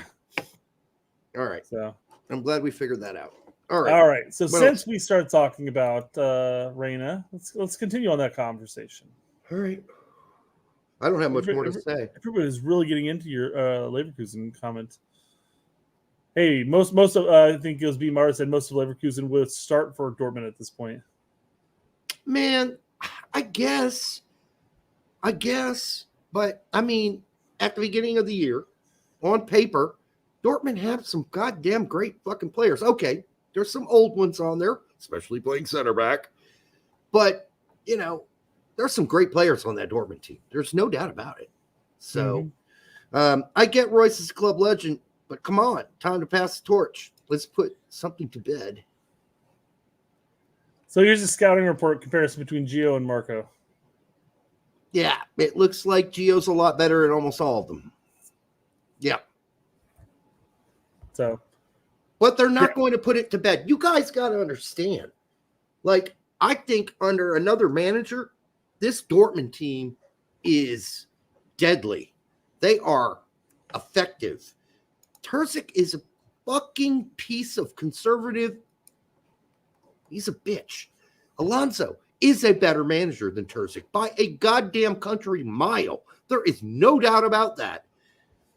Because Dortmund are underperforming this season already. And yet, one of the best players, young players on their team, doesn't get to play. And, okay. All right. well, and as we saw in previous matches, it's not like Reyna's defensive ability is holding him back. So what is it? We don't know. But it would be probably Terzic's was settling for a tie, number one. It's why he brought in a defensive player at the end instead of Reyna for an attacking player. And, yeah, that's mostly it. Like, whenever they're up in a game, Reyna doesn't get to come in. He only gets to come in if they need a goal. Well, they needed a goal, but Terzic was happy with a tie against Leverkusen. That's not acceptable to fucking Dortmund fans. I'm telling you, that's not acceptable. Exactly. Thank you, BMR. If they play a very conservative style, all of a sudden, that ain't Dortmund soccer. Go watch Dortmund 2 years ago, 3 years ago, 4 years ago. This is not how Dortmund play. This is not fun to watch anymore. So, every time I get my schedule of what I got to watch for the weekend, I just go and look up Reyna. Did Reyna play first? If he didn't play, I've stopped almost watching, but I watched this one anyhow. Why? I don't know. I'm a glutton for punishment. You are. And I wanted to see why he didn't get to play. I want to see what performance was so fucking awesome on that pitch that day that kept Reyna from being on the pitch at all. I want to be blown away by how well Dortmund was playing. I wasn't. So Terzic can suck my dick. Fuck that guy. I hope he gets fucking really bad herpes and has to be out for a while. I can't stand that guy. Derek, let's lighten the mood a bit. Let's get you in a better place. Let's talk about the Milan boys. Sorry, that Reyna thing's putting me in a bad mood. Yeah, he needs a loan. He needs to get out of there Yes. this winter. The board might actually do. We talked about this last show. The board was pissed, saying like, how is he supposed to develop when we're not giving him playing time? We want to, if we're going to sell his ass, we want to make sure that he's developing so we can actually sell his ass. And how can we sell him if you won't play him and why show loan the my world that he can play? Start loan his ass out to to a mid or lower Bundesliga team. Let him actually get playing time. Fuck yeah. Please, God, do it. I can't stand it anymore. I mean, this is a player who has the highest potential ceiling that we've ever had in this country, who plays like he's gliding on ice when he plays.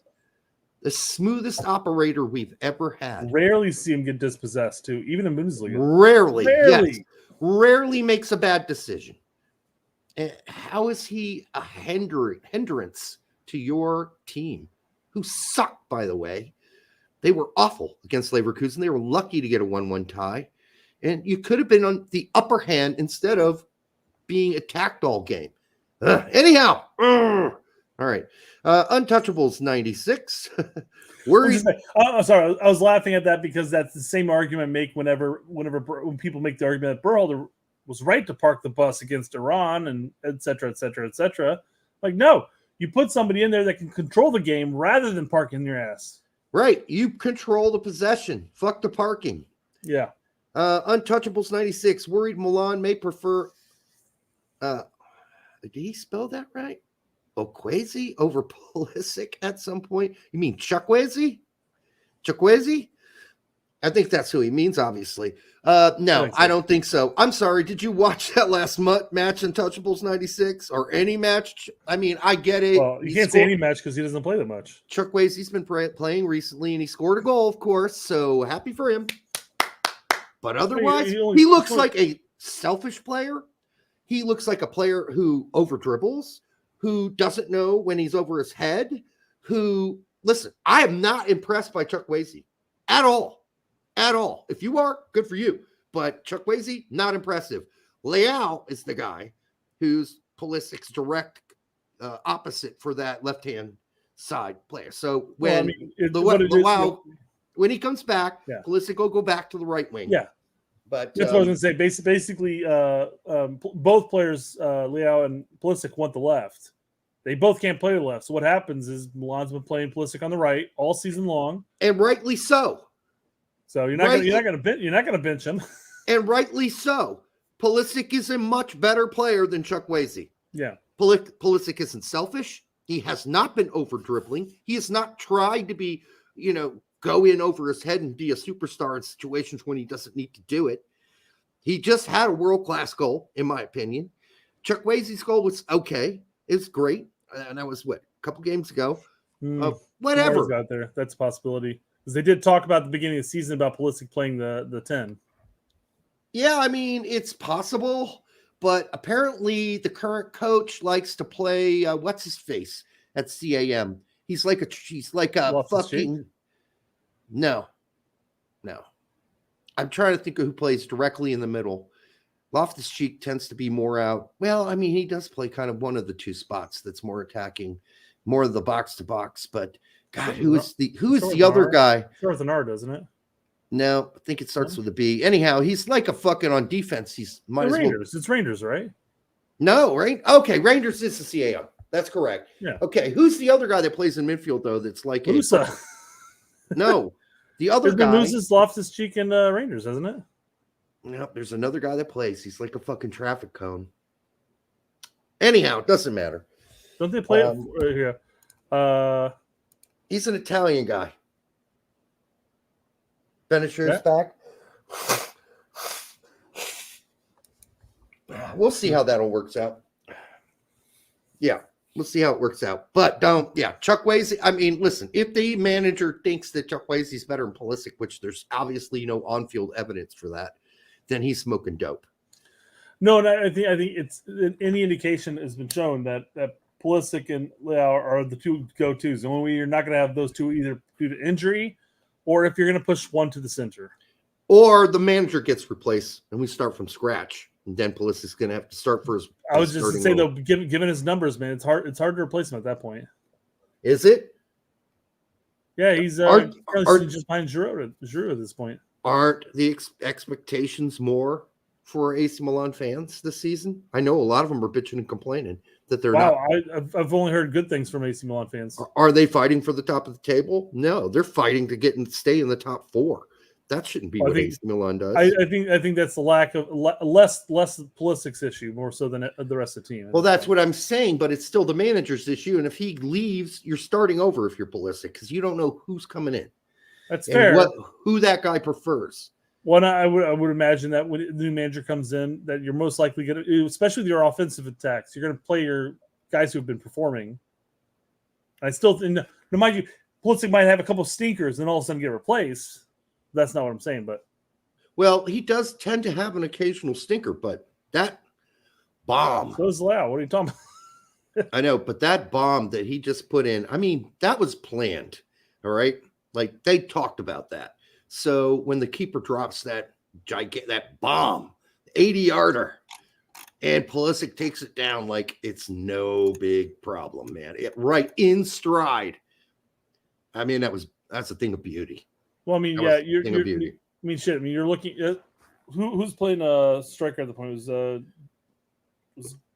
Jovic? Yes, because he scored. He finally got a goal. He checks further back, which the defense was already at the halfway line at that point, and then you just lob that ball over the defense.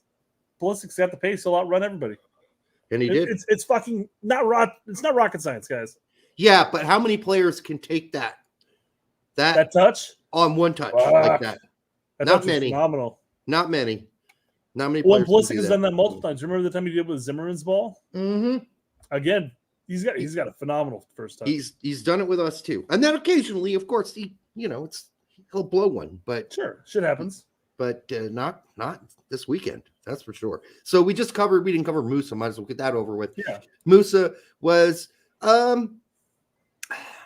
started out in midfield, ended up out wide for Chukwueze when they changed things, when they did all the subs.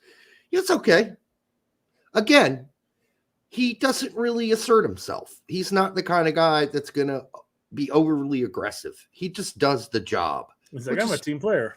That's fine. That's fine. I'd like to see more, but that's just me. Hey, I know he's offside, but he did hit the post. I feel like of late Musa's been like good for one real good solid chance. And it's just been so unfortunate the goalkeeper's been on top of there. Yeah, but that is his thing, though, right? He's not an assist or goal merchant at all. Yeah, he's the opposite of it. Yeah. Same goes for the U.S. in that sense. I mean, he's not a goal merchant. He's not an assister. He's a transitional player that brings it from the defense up to the attack and starts the attack. Right. That's who he is with us, at least. Hey, good news for Brendan Aronson. His game got snowed out. He didn't have to ride Pine for 90 or 80. I like Tack's comment where he's like, "Yeah, Bayern canceled the game due to crazy amounts of snow, whereas in Buffalo, New York, would have looked at it and said, nah, it's just a Tuesday." Right. Now, I don't know how much snow they got. I thought it was like 6 inches.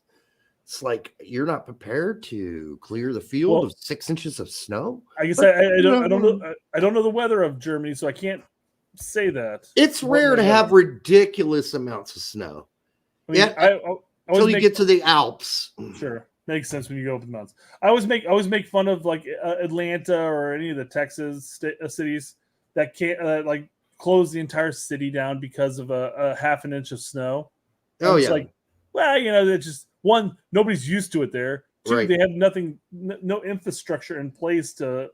And not that you'd have to plow half an inch of snow. That shit would fucking melt before it does anything form of accumulation. But it's the same argument about here in Indy, where like my wife's from Michigan. She comes down here like it snowed like 2 inches, and you guys are closing or having 2-hour delays. What's that all about? Well, people drive like idiots. That's one thing. Because yes, Hoosiers definitely forget how to drive in snow until after the first snow, and all of a sudden they remember. Yeah, but cautious. The big thing here in Indy, and most of the Midwest, for the matter, unless you get north of Indy, is not necessarily the amount of snow we get. It's the snow that comes, it melts, and then overnight it freezes, and then it snows a little bit more on top of that. Mm-hmm. So then you have this sheet of ice under the snow, and that's what fucks everything up. Yeah, that's deadly. Yeah. All right. What do we All got? right. Your man of the match from yesterday. Oh, playing as a central defensive midfielder. Like they couldn't figure out how to get him on the pitch, right? As a center back. So they're like, fuck it. Let's just play him as a CDM. There's been a lot of rumbling of you possibly getting a loan. Well, let's play you in the midfield, okay? Mm-hmm. We're going to get you on the pitch somehow because you got the skills to pay the bills. Yeah. And you know what? We know we're wasting you, and we don't want to lose you on a loan, son. And we know your agent's been knocking on our door saying, hey, if he's not going to play, he needs to go somewhere else. And they're like, well, fuck it. Let's play him at center defensive midfielder in a double pivot. See how it goes. Mm-hmm. And it went pretty good. Pretty good. He had an error. That was pretty glaring. But other than that, he kept his shit together. And we'll see how this goes for him for the rest of the season. If this becomes a normal thing or if this was just a tactical switch the manager made versus this particular opponent. Now, we'll see. We shall see. Well, apparently he said BMR is mentioning that Palace had a midfielder out with injury and one out with a personal matter. So this could have just been a filler. But I mean, he fills it in, and I'm wondering how similar of a trajectory that he might have in comparison to, say, Cameron. And then, he was never a striker at any point in his career that I'm aware of. But you're talking about not Cameron Carter-Vickers, but Jeff Cameron. Jeff Cameron, yeah. Where it's kind of a rotate between the 6 and the center back. Well, let's not hope he has the career of Jeff Cameron because Jeff Cameron ended up playing most of his carear in the championship. I'm not saying eye for eye. I'm just saying that type of thought process. That he has the ability to flow.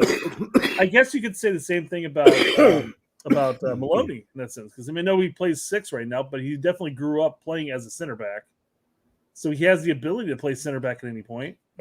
Yeah, but if you can play CDM, if you have a team that wants to have a shield in front of the back 4, why not that guy? Sounds good to me.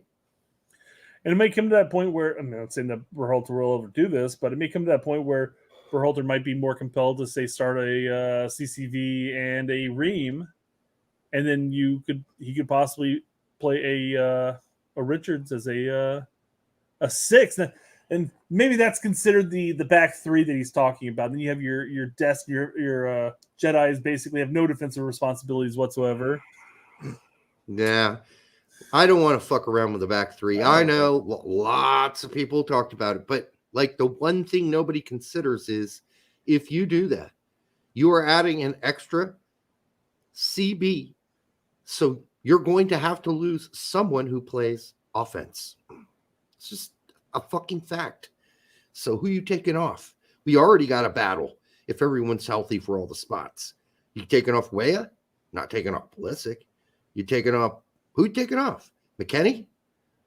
I guess you'd be looking at Musa. You'd probably be looking at Musa in that sense if you don't want to take anybody from the top 3 off. Yep. Yeah. So you're losing somebody. So no. I guarantee you what you'd end up doing is you'd end up losing Reyna. You'd lose a 10. Yes, you'd lose the 10 more than likely. More than likely, yeah. Yeah. I mean, if it's like if I had to pick, I'm like, who would I pick? Because I want to keep Reyna out on the pitch. Me but too. But that mentality, you're throwing in 2 wing backs who have little to no defensive responsibilities, and then all of a sudden, you're like, well, at that point, we can't get rid of the Pulisic or Weah, so we'll get rid of the 10 role. Yeah, I think we need to be happy as a nation right now that Berhalter has finally gone to just the 4-2-3-1, which is what we've been saying for like over a year. Yeah, the formation's right. It's finally there, guys. Come on, let's not rock the boat. The roster's fine. The formation's fine. The system still sucks. this isn't, BJ's 4-2-3-1. I think Berhalter's looking at BJ. Hey, I'll grant you that I like having Reyna. We're still gonna play Berhalter ball, okay? We're gonna pass around with no actual option to move forward and create no chances. Okay, that's just how we're gonna play. I haven't seen Gregg use the word system for it since he's come back. Yeah, I know. So somebody's knocked on his door. I seriously think he watches our show. And said, "Hey, numbnuts, stop talking about your system. It ain't popular. All right? Okay. All right, thanks, Gregg. We'll talk later." Just don't say system. Say anything else, but just don't say system anymore. It's the guy that it's the same guy that met with Tact and Pete at the game in Austin, probably. More than likely, I don't know. Probably not JT Batson, because I don't think he's that self-aware. BMR is unlocking your OnlyFans channel right now. Derek does an ASMR OnlyFans. Is that what that was, huh? When you talk right into the microphone and you talk in a sensual way. Hey, Gregg. Then you pull the turkey out of the oven. You really basic. You're master baster. Gregg, no more African dogs. Okay, Gregg? All right, buddy. I'll talk to you later. Okay? No more system either. Remember, none of those things. All right. What else? What else you got? Yeah. And you almost sound like you're like an AM like disc jockey, like a radio guy or whatever. Like, this is KMPR News in the Morning. The cooking shows later. Tune in at 2:30. And of course, later on, we'll be bringing in our yoga expert. She'll be coming on at 4 p.m. And her name is Xenia Zalaskova. She's one of the top yoga instructors in the world. Today's show is brought to you by Sweaty Balls. Sweaty Balls. That's what you sound like. Yeah, you sound like Alec Baldwin's Sweaty Balls. No one can resist my sweaty balls. All right. Yeah. BMR goes 94.7 the wave. I was doing more of an NPR thing, I think. Yeah, kind of. Mm-hmm. All right. What do we got? What else you got? We got one more. I got one more Yanks abroad, and then we go into the rest of them, I guess. Anthony Robinson is the first U.S. men's national team player to register and assist in 3 consecutive EPL matches, Premier League matches. The force is strong with this one. Okay. So we can cover this because I watched this game when I got home because I could not watch it this weekend. Anthony Robinson is on some sort of confidence high right now. I have never Scoring I've never seen him play this great game after game after game. Like his confidence, like he flies by dudes. All right. He knows when to attack. He seems to have this essential wisdom about him right now. Like he can do no wrong. Yeah. I mean, I have to say, like I always thought, he's hit a ceiling. This is as good as he's going to be. No, he had one more level to go. Maybe he's got more levels to go. I don't know. I always thought, okay, this is what he is, and it's pretty good. It's pretty good for what we got on the national team. I'm happy with what we have. But he is bumped it up, man. This kid is bumping his game up. It's confidence, it's wisdom. The way he works with Reem on that left side, they're like connected. They have like their brains are the same brain. It's pretty amazing. He was the best player on Fulham, maybe on the pitch for most of the game. Salah got nothing on him. He fucking gamed Salah all game long. So LB is saying he's a new dad. Is that true? I don't know. I don't keep track of his jizz, but he could. I'm just saying. The same thing happened to Pulisic with Norwich when he was in the EPL. He went like half a season with no goals and flubs here, flubs there. He becomes a dad, and all of a sudden he scores 2 goals. Who? Oh, sorry, I meant Sargent. Did I say Pulisic? Sargent, you did say Pulisic. I'm like, we can't. We just recently confirmed Pulisic even had we just confirmed he had a girlfriend. All right, so let's, Yeah, they got married last year, so you didn't know about that. Yeah. No, I don't think Pulisic's married either, but yeah, Sargent came back a different guy after the first baby batter baby. So baby batter. baby batter baby. He's sitting there like, oh shit, I've got a little kid to look after. I've got to start performing now. Goal, you know. I gotta perform on the field like I perform Yeah. in the sack. Just tell this coach, hey, my wife tells me I'm great in the sack. You tell me that too, and I'll start scoring goals. I don't know if that's how it went, but you know what? Whatever gets you to play better. So I'm sure Larry's like, oh, there's Derek jerking off to fucking Sergeant again. But listen, Jackie, this was during when he was in the EPL. He became a dad when he was in the EPL. Oh, but it was really? Yeah, because he came back from being a dad, and all of a sudden he scored 2 goals, and those were the only 2 goals he scored all season. That's right. It wasn't until his second season at Norwich in the championship that he started really rocking the boat. And that, or was it the first? Every time that Pookie was out, he played center forward. Regardless, he played center forward when Pookie wasn't playing. Yes, I mean, I've been telling him he needed to grow a pair of balls for some time, and suddenly it looked as if he had, and then he gets injured. What a bummer. Still hurt, but he is on his up and up. He's out practicing with the team right now. Yeah, but they've been saying that about DK now for fucking 4 weeks. And he's expected to come back very soon, actually. They said that 4 weeks ago. He hasn't made an 18 yet. Sure. Call me when he's coming back, Derek. I purposely didn't pull up the tweet about DK because I knew that I was going to go down this road. Call me when he's in the 18. However, Jedi, go ahead. I was going to say, just to finish up on my last thought on Jedi is, amazing game for him. How, in God's name, you're up 3-2 with 10 minutes left and you lose 4-3? That can't fucking happen. No adjustments were made to shut down shop. And those goals weren't really on Ream. They should have brought Reyna in. They weren't on Ream, really. They weren't, right. And they weren't on Jedi, so you can't fault Jedi for those. Yeah. But he definitely was the best player on the pitch for long stretches of that game for Fulham. Yeah. So I mean, he's definitely on a high between the international break and the last handful of games with Fulham. Only thing I'm upset about is the fact that I got rid of the Pep and Jedi video where they were doing the whole Titanic thing.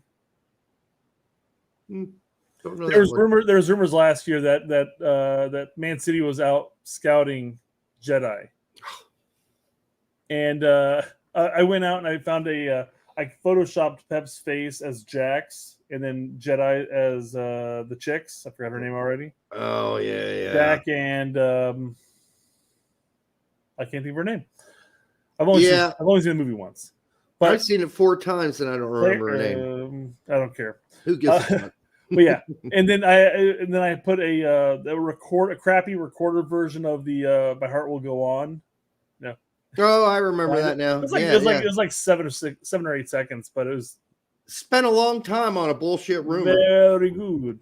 Well, I spent just about as much time on this fucking video.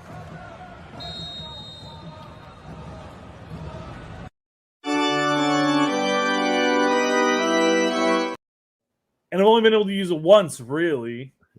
Well, I didn't know how you thought you might be able to use that more than once. I want him to take more free kicks and score more goals, goddammit.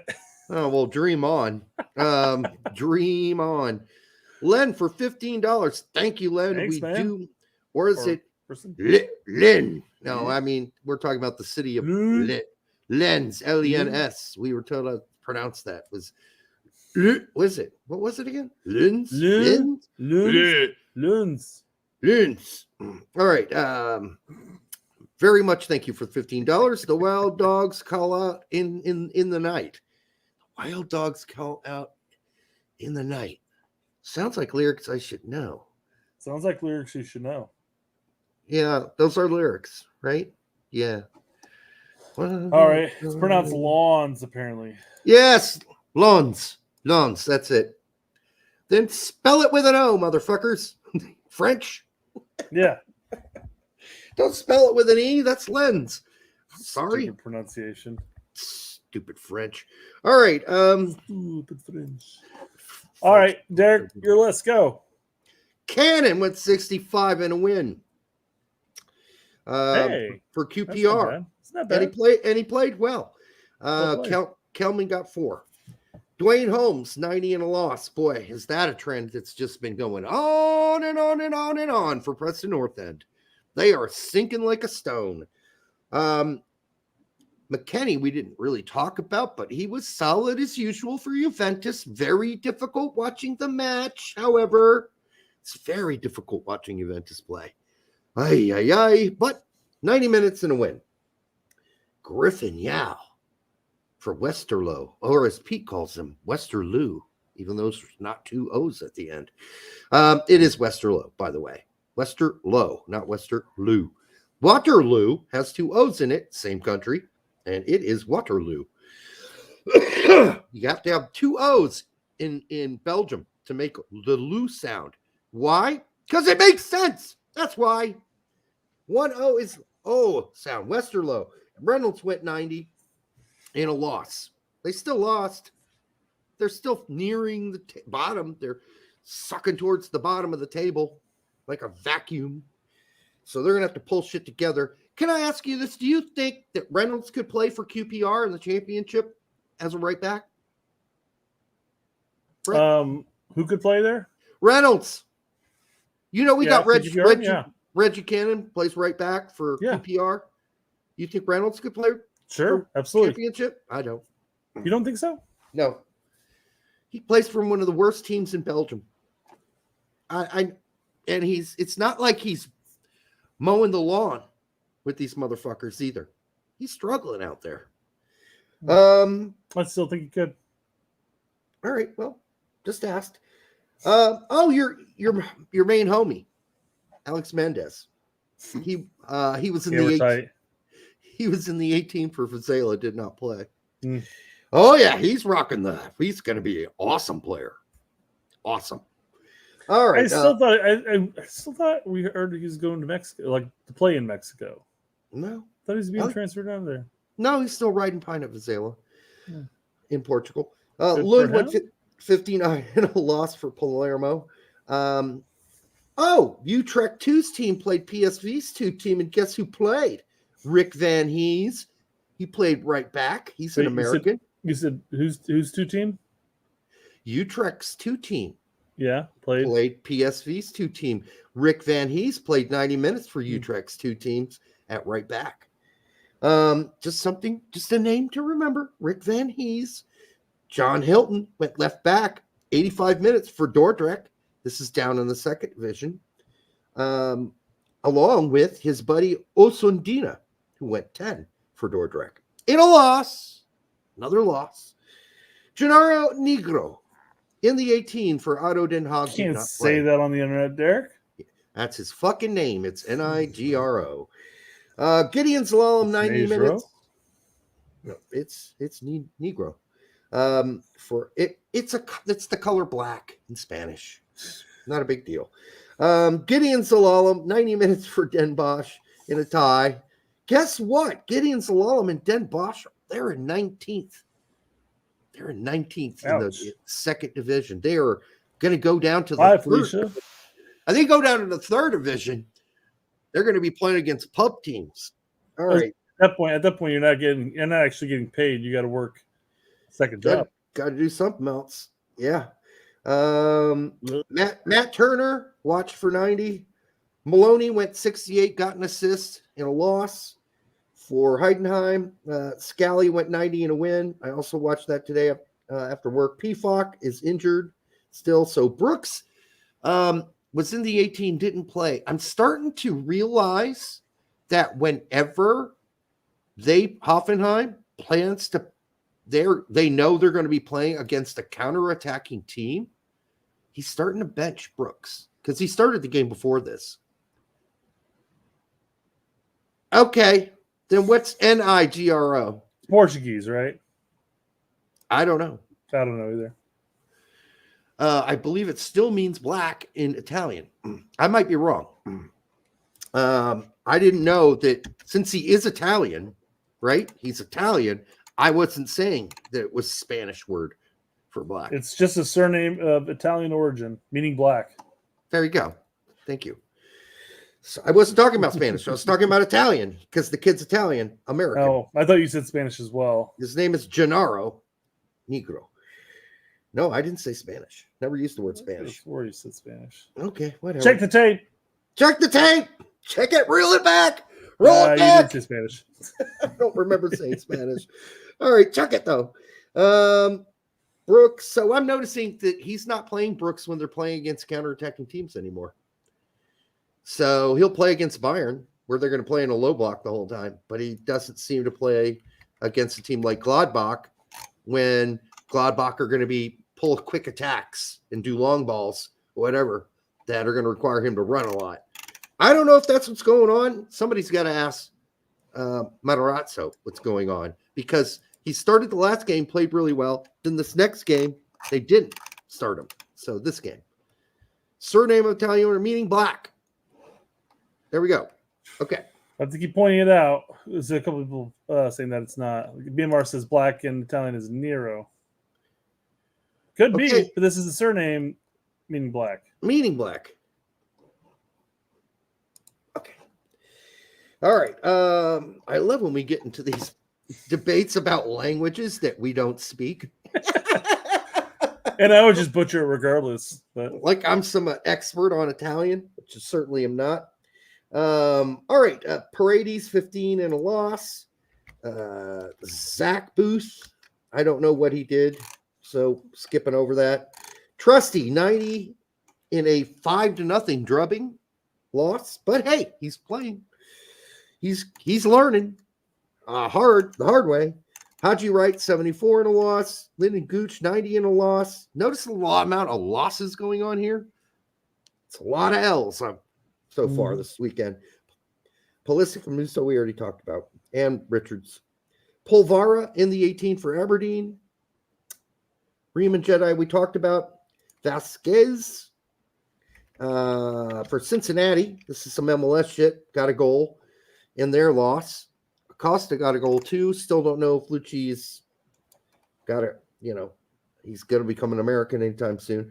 But Christian Ramirez, who couldn't hack it in the Scottish Premier League, scored a goal for Columbus in their win, a 3-2 win. Hollingshead for LA, goal and the win versus Houston. Balogun, now back to Europe. Balogun, 74 in a win. Here's the bad news for Balogun. Balogun gets yanked off the field at the 74th. They put Ben Yedder in. What does Ben Yedder go on and do? Score the winning goal. Yeah, not good for Balogun. I mean, I'm sure he's happy for his teammate and all, but whenever that happens, when you get to play the bulk of the game and you can't make a dent, and then they bring your replacement in and he scores within 10 minutes, usually not good. Bucio, an assist and 90, along with Testament for 90. In the win, they are currently sit second in the table in the automatic promotion zone. We already talked about Paxton Aronson earlier. 45, pretty horrible, meaningless, do nothing minutes. Not really involved in the game. CCV, 90 in a win. I did notice that Troyes, who EPB played for last season, and they got relegated. Guess what they're in this year for? Ligue 2 relegation zone. They're 17th. So this Troyes team was made to drop, apparently. McKenzie, 90 and an assist for Genk and a tie. We already talked about Des Tillman and Pepe.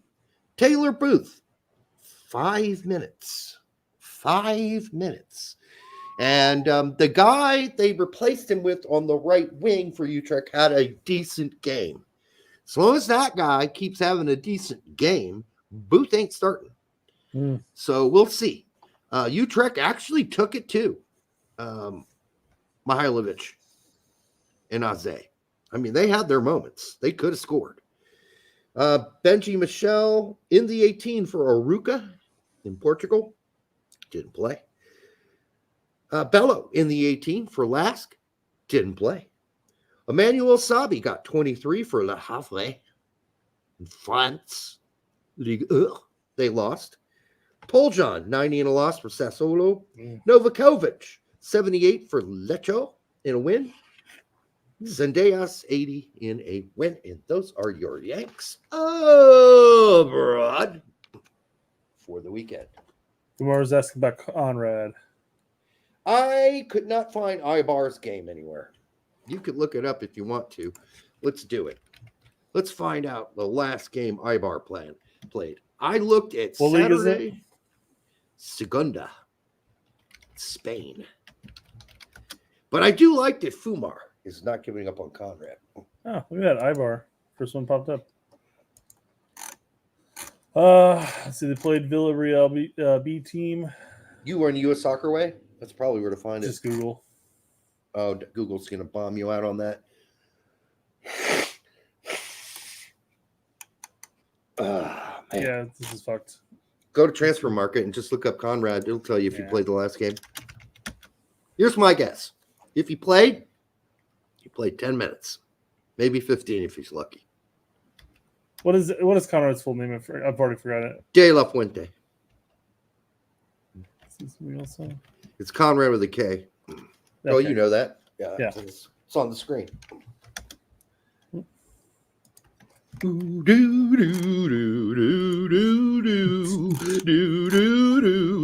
sure 99 people have already posted in the chat too. How did He was, Conrad information do not it, available. Ibar? Oh, This perfect. information is not available. Yeah, they don't update Segunda, I think, until like Tuesday or Wednesday. Played today, but Conrad didn't get off the bench. That's what Google said. Google didn't have him on there, but I didn't even see him on the bench. But they may have had him as a different name. So Conrad did not play for Bimar, Ibar. I've got two screens, but I've got stuff up here. I'm looking on this screen here, and it's I love the way he's like, "Damn it, Brett." That's how I imagine it's like he's well, saying the it. entire chat for like the last 10 chats was him going, "Read the chat, read the chat." I imagine him saying like, So "Damn it, Brett." read the chat. So, Derek, are you familiar with the history of the internet when it comes to like internet video lore, like I don't know. old school internet video lore? I was I around say old for school. that. This would have been old in 2009 range, I think. Well, then probably. Are you familiar with a guy called Salad Fingers? No. Okay. Porn It's star? a weird video that was on YouTube. It's like 9 segments long, Mhm. and there's a whole backstory behind it, about basically a post-apocalyptic. It's this one guy living in a post-apocalyptic world, and he basically has a bunch of PTSD of how he lives, and it's if you want to go down that rabbit hole there, go ahead and look down it. The only reason I bring this up is that on Tax Show today, or technically came out today, He's the he was last talking- man in the world. Yeah, Then PTSD is meaningless at that point. You're the last man in the world. Of course, you have some form of PTSD. Sure. But regardless, Tac was talking about Jimenez's goal against PSV. Whose goal? Jimenez. Oh, okay. And he's like, well, Jimenez has to. He can thank whatever the goalkeeper's name is for having lettuce fingers or lettuce hands. Right. Sure. And he makes his reference of lettuce hands, and he's like, the movie's actually called Edward Scissorhands, and I'm like, you missed an opportunity to say lettuce finger or salad fingers, really? That's a Brazilian thing. He's doing a direct translation. It's like there are German things that we don't translate because they wouldn't like salad hands. It does work, but you're never going to hear people Lettuce talk hands. about It's like lettuce lettuce hands. In like we never said, "Oh man, yeah, that Goldie's got lettuce hands." We never said that shit. At least when I was growing up, I don't know if that's a saying in where you're from, but I've never heard it. First time I ever heard it was from Tac.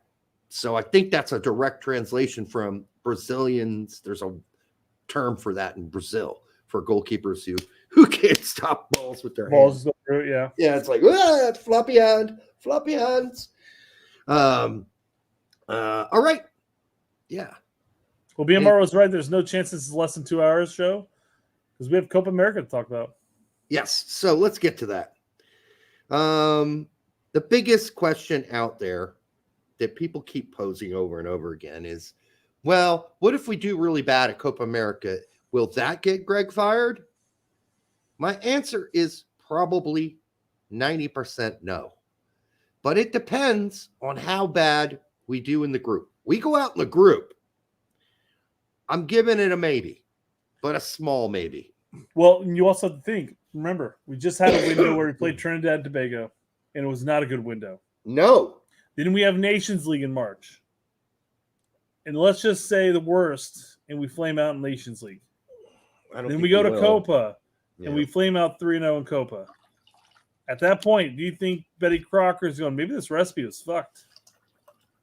Well, yeah, I mean, Betty's got to start considering that if that all happens. But let's put together a group. All right? So let's put together a possible group that we might get at Copa America. Well, and I talked about before the show even started, but it'd be hysterical if the U.S. Group C, included somebody like, I don't know, Peru, then Panama, and then anybody from Pot 4 at that point. But it could be predominantly an entire CONCACAF team, group. Wouldn't that be hysterical? Yes. We bitch about how Berhalter's results stem because he plays nothing but CONCACAF, and when we go to Copa, we play nothing but CONCACAF. No, that won't happen. The way this is set up with Pot 2, Pot 3, and Pot 4, there will be at least two. There can only be no more than 2 CONCACAF teams per group, the way it's set up. You'll see what I'm talking about in a second. You'll notice that Pot 2 has all South American teams. That's why I'm telling you that. Well, I mean, and if you look up how they do the pots, they base it solely off of predominantly off of the FIFA rankings. Yes, I know that. I'm just telling you the way they set up the pots. You will not have any more than 2 CONCACAF teams in any group, and most likely you will have only one. If it's at random, I'm just saying, if it's at random. It's not at random. I'm going to do it right here in front of you. You're going to see how it works. Okay.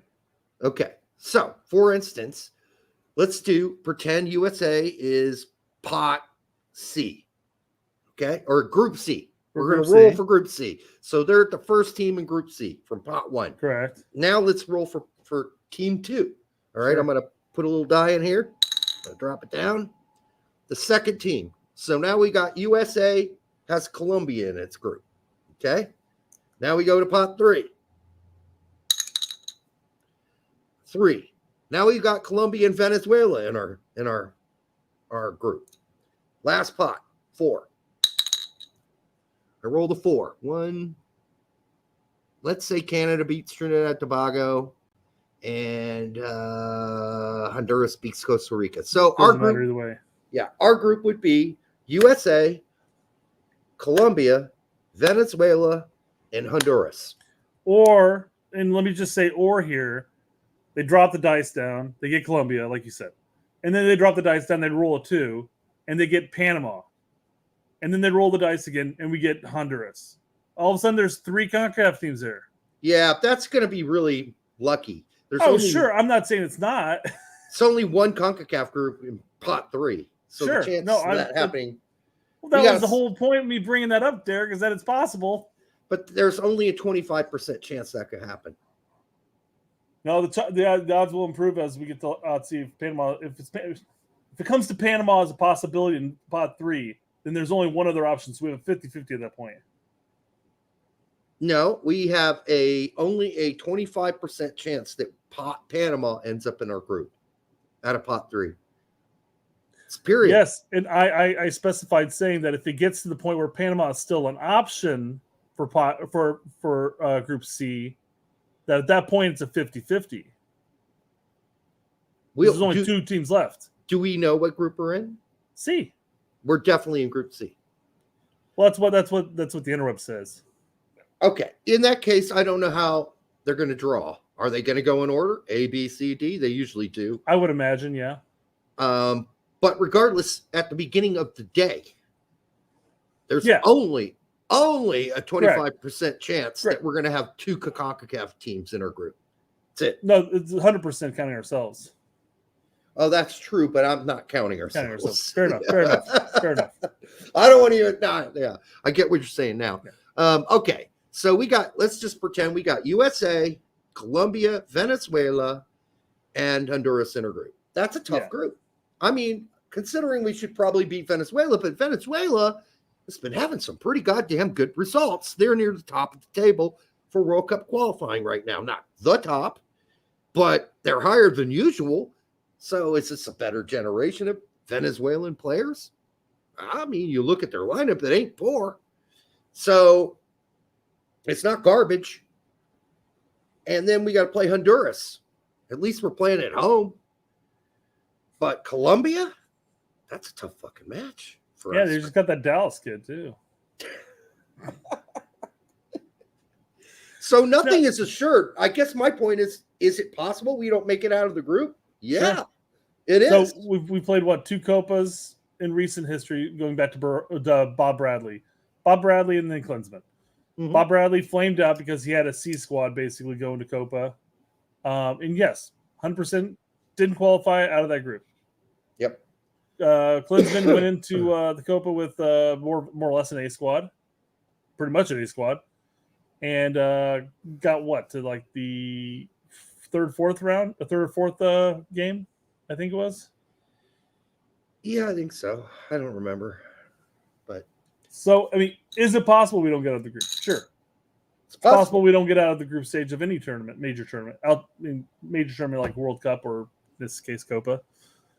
But if you're a team that and Berhalter's words, we believe that we could win the World Cup. And once you get out of the group stage, anything's possible. Well, let's say we lose to Colombia, we tie Venezuela, and when we tie Honduras, and that's not enough to get us out of the group because that's only 2 points, and that's a very possible score. All those scores I just gave, a tie against Venezuela and a tie against Honduras, is possible. And a loss to Colombia. So does Gregg get fired?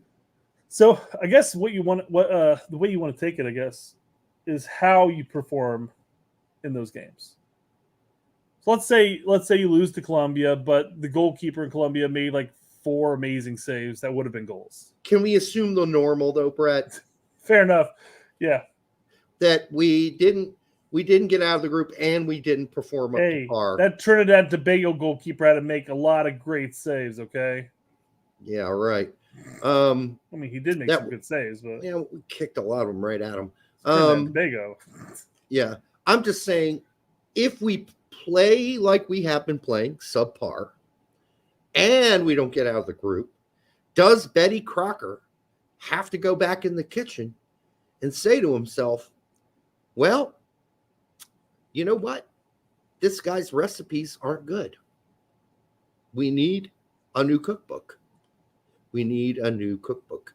Who am I going to hire to replace this guy who has got all the ingredients but can't bake a good fucking pie? And that's what we're looking at right now.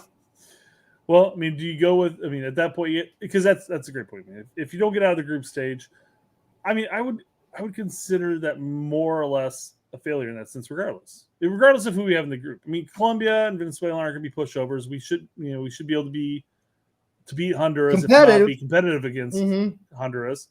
But we're at a point now where we have our golden generation, and we should expect going into these matches that we're going to put forth a match that should get results. Or if not, the other team just had the better day, you know? Yeah. So yeah. So and I'm not claiming that Colombia and Venezuela are pushovers by any means. I'm just saying that if we're a team that's expecting to progress forward as a nation in the sport itself, and we want to think of ourselves as potential contenders once we get into the knockout stages of tournaments, that we should be able to beat these teams when called upon. They were talking to Herc, and they asked Herc. Who's they? I can't remember. Okay, fair enough. It was a question on the show, and they said, and Seb, I think, related a question from somebody online, and the question was, What's a success? And do you think the United States is capable of reaching the semifinals? And Herc said no.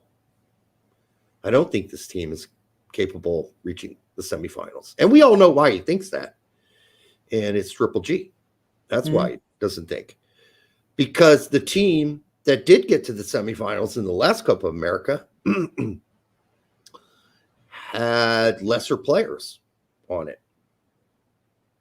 And yet we still made the semifinals. Yet Berhalter was still the coach. Was he not the coach in the last Copa America? Klinsmann was the last Copa America we've been in. Was that the last one? We made the semis in the last one. That was Klinsmann. Okay.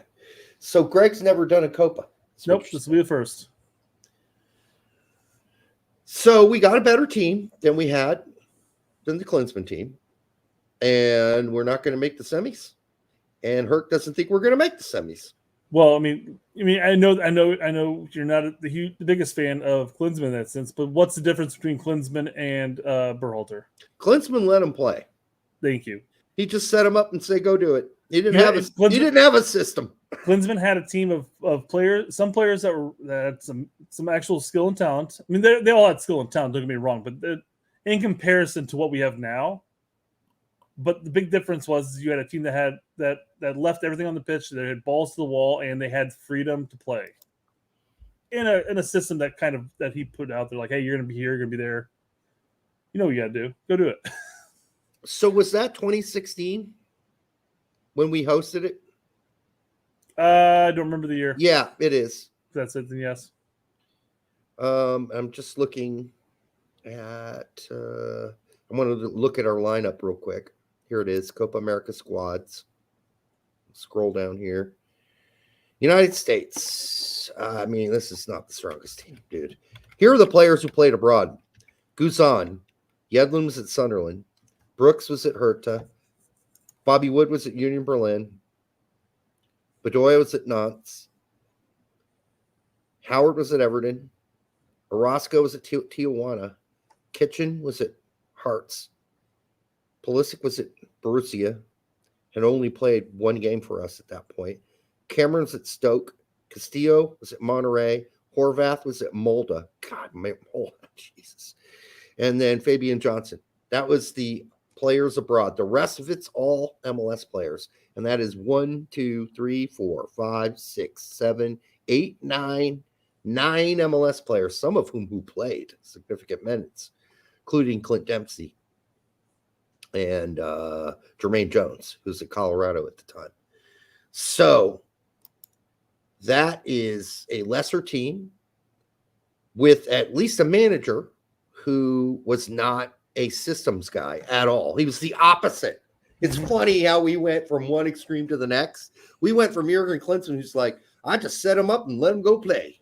Yeah. To a guy who's like, nah, I'm setting it up and I'm telling them how to play. Like every movement that they make on the field. Yet we were able to make it to the semis of Copa America using the more freestyle with a lesser team. And now we got players who should know how to do the freestyle and be creative. We got the Reynas, we got the Pulisics, we got the Weahs, we got guys who know what to do when they're on the pitch. We got McKennie. He can free flow it. He didn't need to be told what to do every fucking minute. And Herc says we're not going to make the semifinals because of Gregg. And I'd agree. Well, and what's Gregg's biggest flaw in his system? Overthinking it, system. And what part of the pitch? God, all parts. It. Well, the overthinking aspects. They're able to maintain possession, move the ball around perfectly fine through the defense. And the oh, you mean the final it's always third? In the final third. Oh, okay, yeah. It's where it's constipated and where the fuck ups happen. I didn't know you meant that. Let's lob the ball in there and see if we can get to it. Nope. Let's keep crossing it. It's predictable once we get in there. Now, once you start playing with Gio as the actual pinpoint man, in the linchpin of that attack, then at that point it opens up. But it should. The problem, and it started kind of like that. Like it was was a transition when BJ had the team, and then Berhalter took over, and it's still sort of the same thing. And then all of a sudden, it wasn't, and we went back to Berhalter ball just with Gio in the middle. And all the players, not all, several of the players in interviews talked under the BJ era and the short era right before that with Hudson about how much freer they felt on the pitch. Pepe standing out. Pepe was the big one that I remember, yeah. And just how you were allowed to be more creative on the pitch and kind of use your instincts more. And then we lost it again. We went right back to fucking Berhalter non-instinctual ball, clutter ball, kick it around the horn ball, get into the final third and twiddle your fucking twiddle stick and get nothing done. So we'll see. We'll see. I don't think that if we play Colombia, they sit back. I don't think if we play even Venezuela, I don't think they're going to sit back and play a low block. But I'll tell you that plays into our strength. It does. Yes, you would think. I don't think Honduras is going to play a low block. They'll all play mid blocks. Almost all of them will play mid blocks. So if they played a high line, that would really benefit us, but they're not going to do that. No one's that stupid. But Berhalter's been pretty stupid. So we'll see what happens. But Derek, if you could pick a group to play in, what's your pick? I mean, I don't get to, right? So I mean, let's live in Disneyland. We do. You mean create the worst group possible? Absolutely. All right, USA, Peru, Panama, and TNT. Ooh, I wouldn't want to play TNT again. Are you kidding me? I mean, come on. They've got our fucking number. They got our fucking numbers right now. Just sit back with 10 players. It's the worst team in pot 4. I don't care. I'd rather take a Jamaican side that at least attacks. I don't want to play Jamaica. I'm saying I would rather. Give me Bolivia or Trinidad and Tobago. Man, I don't know. Trinidad and Tobago, they're just going to sit back and counter, and then they're going to get their chances. I'm sure we'll handedly take them on, but I mean, it's just. You asked me, and I'm trying to put together a group with the worst teams out of each pot. And now you're telling me I don't want the worst teams. I'm saying not the worst teams. I'm saying who's the best fit for the U.S. to play in the group. No, I know. Well, that's a different question because I was building something like the worst teams in each pot. If you're talking about, I mean, then you're going to say, well, give me Uruguay then because they're real aggressive. They're aggressive in a better sense. Maybe too aggressive. Yeah, that's what I'm saying. So, and then you get to pot 3 and you're like, well, all right, give me Paraguay. Well, that's basically Venezuela. It's the same thing. And I don't think Panama is going to sit back in a low block against us. They'll sit back in a mid block. The only teams that are going to play a low block against us and all of the teams that you see on the screen are Trinidad and Tobago. That's it. So if that's the one team you want to avoid, the good news is they're going to lose to Canada. So I don't even have to worry about that. So I'm trying to space back. I'm trying to remember the Canada game in Canada World Cup qualifying where we dominated the game. Remember? Oh yeah. Were they sitting pretty far back the entire game? Not the entire game. They played mid block quite a bit, and then there were times when we finally had. I feel like they had like 2 chances and they capitalized on both. Who, Canada? Yeah. Yeah, I'm on the break. That's not to say that we had chance after chance. I'm just saying that I felt like they sat back a little more. No, I mean they did, but it's not like Trinidad and Tobago. Like Laren didn't. Was it Laren or was it David? I think it was David. Like they didn't like totally pull everybody back into they weren't playing a 5-5 on defense. That's what I'm saying. Zachary says, could you imagine if Canada failed to get into Copa? Well, they failed to get into everything else since World Cup. Why not add Copa to it? Yeah, I think they're going to get by TNT, even though after their first 5 or 6 best players, they're a shithole. And their future is bleak. Very bleak. Their shithole still plays in better leagues than most of Trinidad and Tobago does. Yeah, they're going to beat Trinidad. But we made that same argument about us too. Like, oh, geez, we should absolutely light them up. And we should have. Well, let's see how smart Canada play this.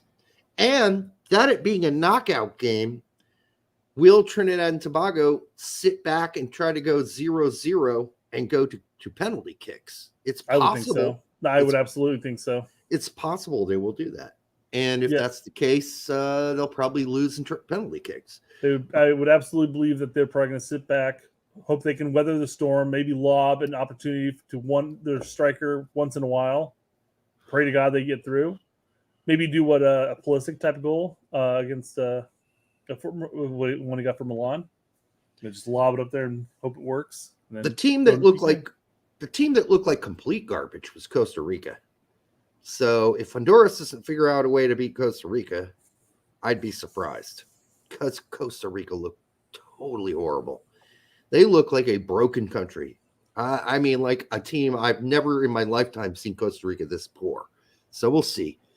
LB has a great point here, though. We may have to wait until we find out who we're in the group with before we actually even think about who we're going to bring in. Because he says if we bring Jesus, he may rise to the occasion and put 5 goals against Trinidad and Tobago. Yeah, TNT is not going to make it, but I get your joke. No. Bring in the pirate. I don't think Jesus is going to play for any A-side U.S. men's national team again going forward. I really don't see how you can justify it if you're Gregg at this point. Injuries. Only way you can do it. Oh, what? So Haji Wright's going to have to break his leg. Fucking... I don't want to know how he's going to break his leg but Sargent's still going to have to be fucking injured. And then Balogun is going to have to catch the clap and have to go to the hospital. And then Pepe, well, I don't know, break his nose in 6 places. Like, there's just no way. Even after that, you still got to think to yourself, Vasquez is a better option than Jesus Ferreira. The way we play. You got to remember the Berhalter tendencies in that sense. I mean, do you think he holds Haji above Ferreira? No. So I don't. That's scary. That's a scary thought. Yeah. So I mean, it's because one of those things where, like, let's say if Sargent's ankle is still killing him come March, and Pepe goes down, who's his number 3? Who's the number 3 option? But Ferreira's not even a real center forward. He's a false 9. If you want to play a false 9, play Tillman there. Play fucking Reyna there. Tillman played a striker in his youth through Bayern. Yeah, he could do that. So don't play some guy who crumbles in the playoffs every year in MLS as your false 9. And that's Fumar brings up a great point with Camp Cupcake in the works before the March window. Literally, I mean, Ferreira goes in there, he bags a couple goals, and then all of a sudden, Pepe twists an ankle. Yeah, Ferreira's back in the mix. I just don't think he can justify that anymore. He can't. Yeah. And I think he is well aware that he can't get away with that anymore. That's why we're not seeing a sniff of Roldan, Morris. MLS in general, outside of, say, a goalkeeper or Miles at this point. And Zimmerman, I guess, too, but... Remember, I am not saying BMR that he makes logical decisions. I am saying that he's getting pressure from either staff, BJ, and other places, the media, his boss, and he can no longer, because even in the last press conference, he's like, it's not really about MLS, or I think we should stop talking about there's only one MLS player. That's not what's important. I'm picking the best team I can pick. So either maybe he's realized this. It's possible. I mean, the guy can't be that fucking daft, can he? Possibly be so stupid that he doesn't realize that Ferreira is not a U.S. men's national team quality player. Well, I mean, again, remember that MLS-based team that had Ferreira at the top beat Trinidad and Tobago 6-0. I agree. But playing Berhalter advocate here. it's all Gregg. It's on Gregg. It's all on Gregg to figure this shit out and just make reasonable, rational decisions. It's not so much about the roster. I think he's figured that out. I think he has. He's like, okay, I know generally who my 23 are, but how you set them up to play and what system you use, system needs to be dumped. Absolutely fucking dumped, and let these kids go out and ball. Let them fucking play some goddamn soccer, some football, some foosball, some calcio. Let them play. Let them fucking play. Do not tie them down with your system. And that's the problem we are seeing still since Gregg came back. What did we celebrate under BJ? The opposite. What did we celebrate about Hudson on this show? Go watch the shows. We celebrated the end of the system, the freedom of the players to make their own decisions, the freedom of Reyna to be the CAM, to be the quarterback of the team and do what the fuck he thinks is right. That was the celebration. Our guys didn't look constipated like they had a fucking broomstick up their goddamn fucking assholes. They looked free. They looked like bricks had been taken off their shoulders. That's what I want to see. And if I can't see that, I want to see Gregg gone. Period. I want him gone. Gone. Yeah. And I think the most telling thing of the transitional period, that 8 month period, was that it immediately shifted to a 4-2-3-1 and freedom of play. Immediately. And it wasn't just like, we're just going to keep MMA and throw another, box-to-box midfielder in there. You actually threw in an actual creative midfielder in there. Yep. And you shuffled your box-to-box. Yeah, it was immediate. Yep. We looked good. We were dangerous. We had some of our best results against some of the top CONCACAF options at that point. We massacred Mexico. Yep. Destroyed Canada. Not that they're on a perpetual downfall, of course, but it wasn't even close. It wasn't even close. We dominated. We made Mexico look like a worst absolute in my lifetime. I have never, and that's after a lot of Dos Acero games, I've never seen us embarrass Mexico to the point where they knew we were better, and there's just no denying it. They're just like, we're fucked. This team is better than us. Yeah, nothing. Yeah, nothing on it. I mean, it was like Mike Tyson against Trevor Berbick. Look that shit up. Say what? Trevor Berbick. Trevor Berbick was like 6'6", 200 and whatever, 60 pounds, 50 pounds. He's a big fucking boy, and he went out like a bitch to Mike Tyson. First round, like a bitch. That's what Mexico looked like. Trevor Berbick. And yeah, we kicked their ass. That was the kind of play I had not seen since Berhalter has been the manager. I'd never seen us just dominate a team like that all game long. And it was so refreshing. And we came on the show and we were refreshing. We were refreshed and we said positive things. At the time, we didn't know that lingering in the background were some JT Batson interviews with Berhalter and then Mr. Cookie Maker himself, Betty Crocker, angling to get Gregg back on. And idiots like Lawless, who are now regretting their decision, who said, well, I don't want him to not get the job because of that. Well, that's fine, but stick to your goddamn guns that you don't want somebody to have back-to-back management of the U.S. men's national team. That's sticking to your principles, dude, not what you did. You don't say, oh, he's getting fucked, so now I've changed my mind. That's not how it works. That's an unprincipled decision. You should have said, I hate that he's getting fucked by this whole Reyna family bullshit, Gregg, but still, I stand firm on my principle that I don't want to see any manager get 2 stints in a row. That would have been a principled. What you did, Alexi, was not principled. Not principled. You had no control of him getting fucked in the ass by the Reynas or not.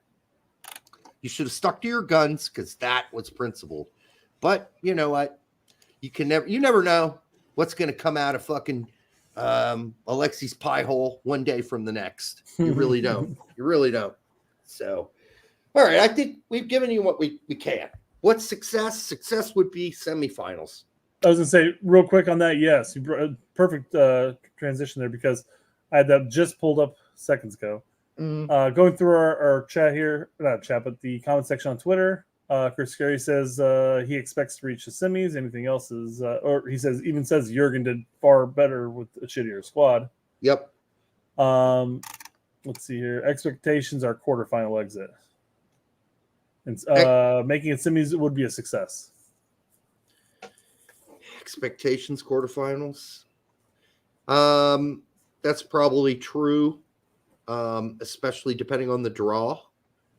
So you never know. And whether or not we finish first or second in the group. Finishing second could mean you're playing Brazil, Argentina. Finishing first could still mean you're playing somebody tough. But there is a chance we don't even get out of the group. And we just talked about it tonight. It's realistic. We could struggle depending on how the dice rolls, right? They're not going to pick it using dice. They're going to use How balls. the cookie crumbles. They're going to use balls because they like to use balls at FIFA. So they're going to use balls. They're not going to use dice.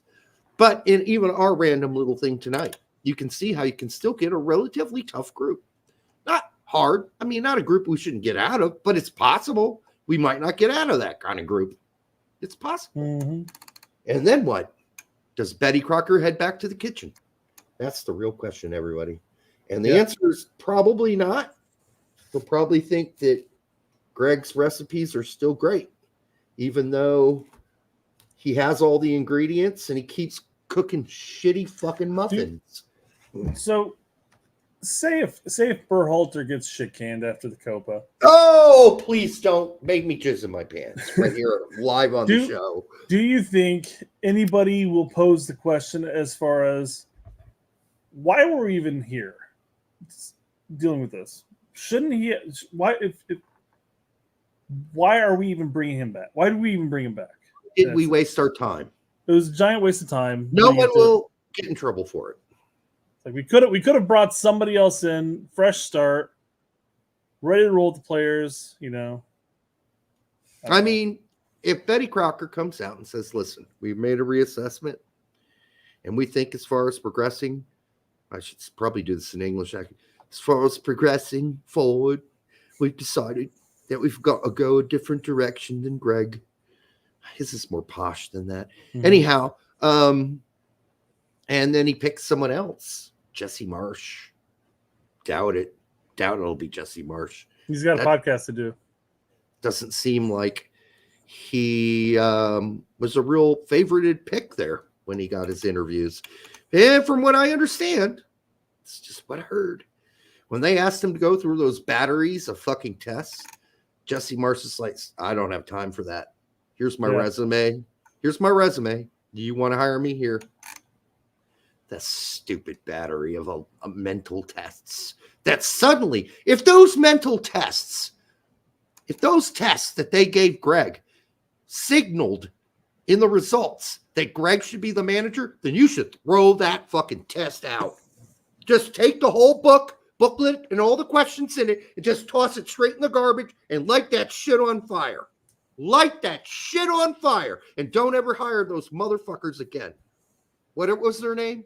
Sportsology? Yeah. Fuck those motherfuckers. Yes, Sportsology. I believe it is, yeah. Fuck them in the ass and their stupid fucking questions. You should know who Gregg Berhalter is by now. You don't need a booklet of fucking quiz questions to figure out who Gregg Berhalter. Just go watch the games, you fucking idiots. There's a whole litany of fucking tape to watch. Go watch that, you half-wits. You know, for being an organization that's hell-bent on being transparent, were we ever told who else they interviewed? They weren't going to announce it, but we know who they were.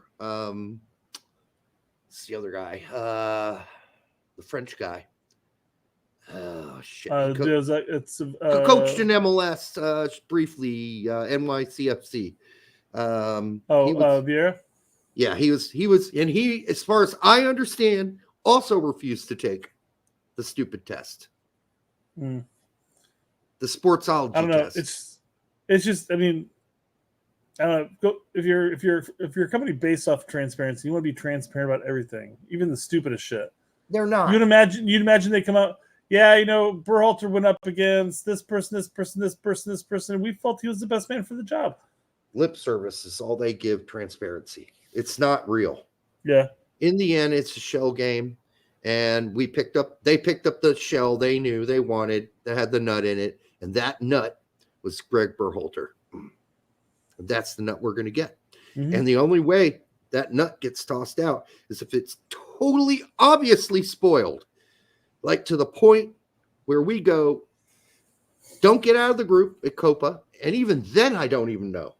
I'm still not even sure if Gregg goes. I don't, Brett. I wish I could say, reassure everybody and let them know, yeah, if we don't get out of the group, and don't wish us to not get out of the group. I'm not wishing we fail. I want to be very clear about that. I'm never going to root against the U.S. men's national team, ever.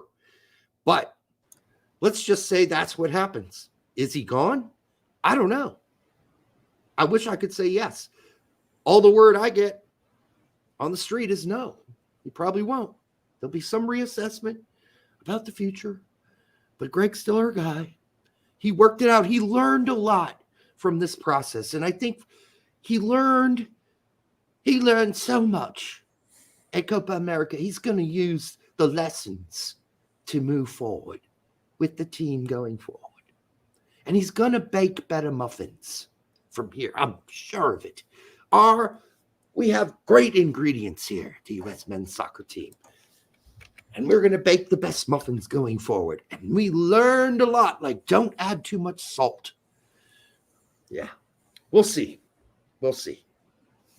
All right, I think that's going to be it for tonight. Derek, we're only about 24 minutes away from 3 hours. So let's keep going. No, let's not. Let's not say we did. I still got to go upstairs and carve a turkey. I know. And strain some turkey stock. Take a shit, take a shower, rub one out. You got all kinds of things to do. Right?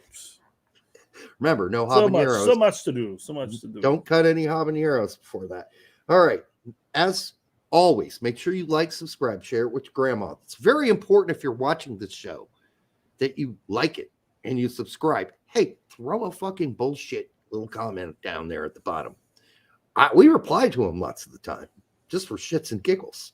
Throw down a question we didn't take on the show you want us to take on next show. We'll answer it, especially if it's about your stepsister. And always remember, this show is a show you should share with everybody. Why? Because it's going to change the way your stepsister, i.e. your girlfriend, views American soccer. That's what we're here to do. We're here to help Gregg do what he can't do himself. Until the next time on the Straight Red Card, we'll see you Thursday. But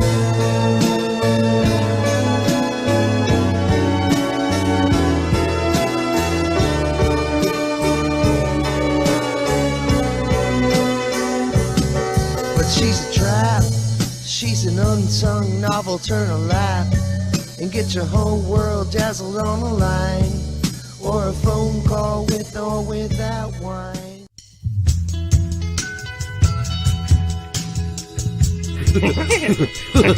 That hurt. I'm tuned in like crazy, and I'm pretending like I know what they're doing, and I'm, articulate and intelligent. Gregg's a bitch.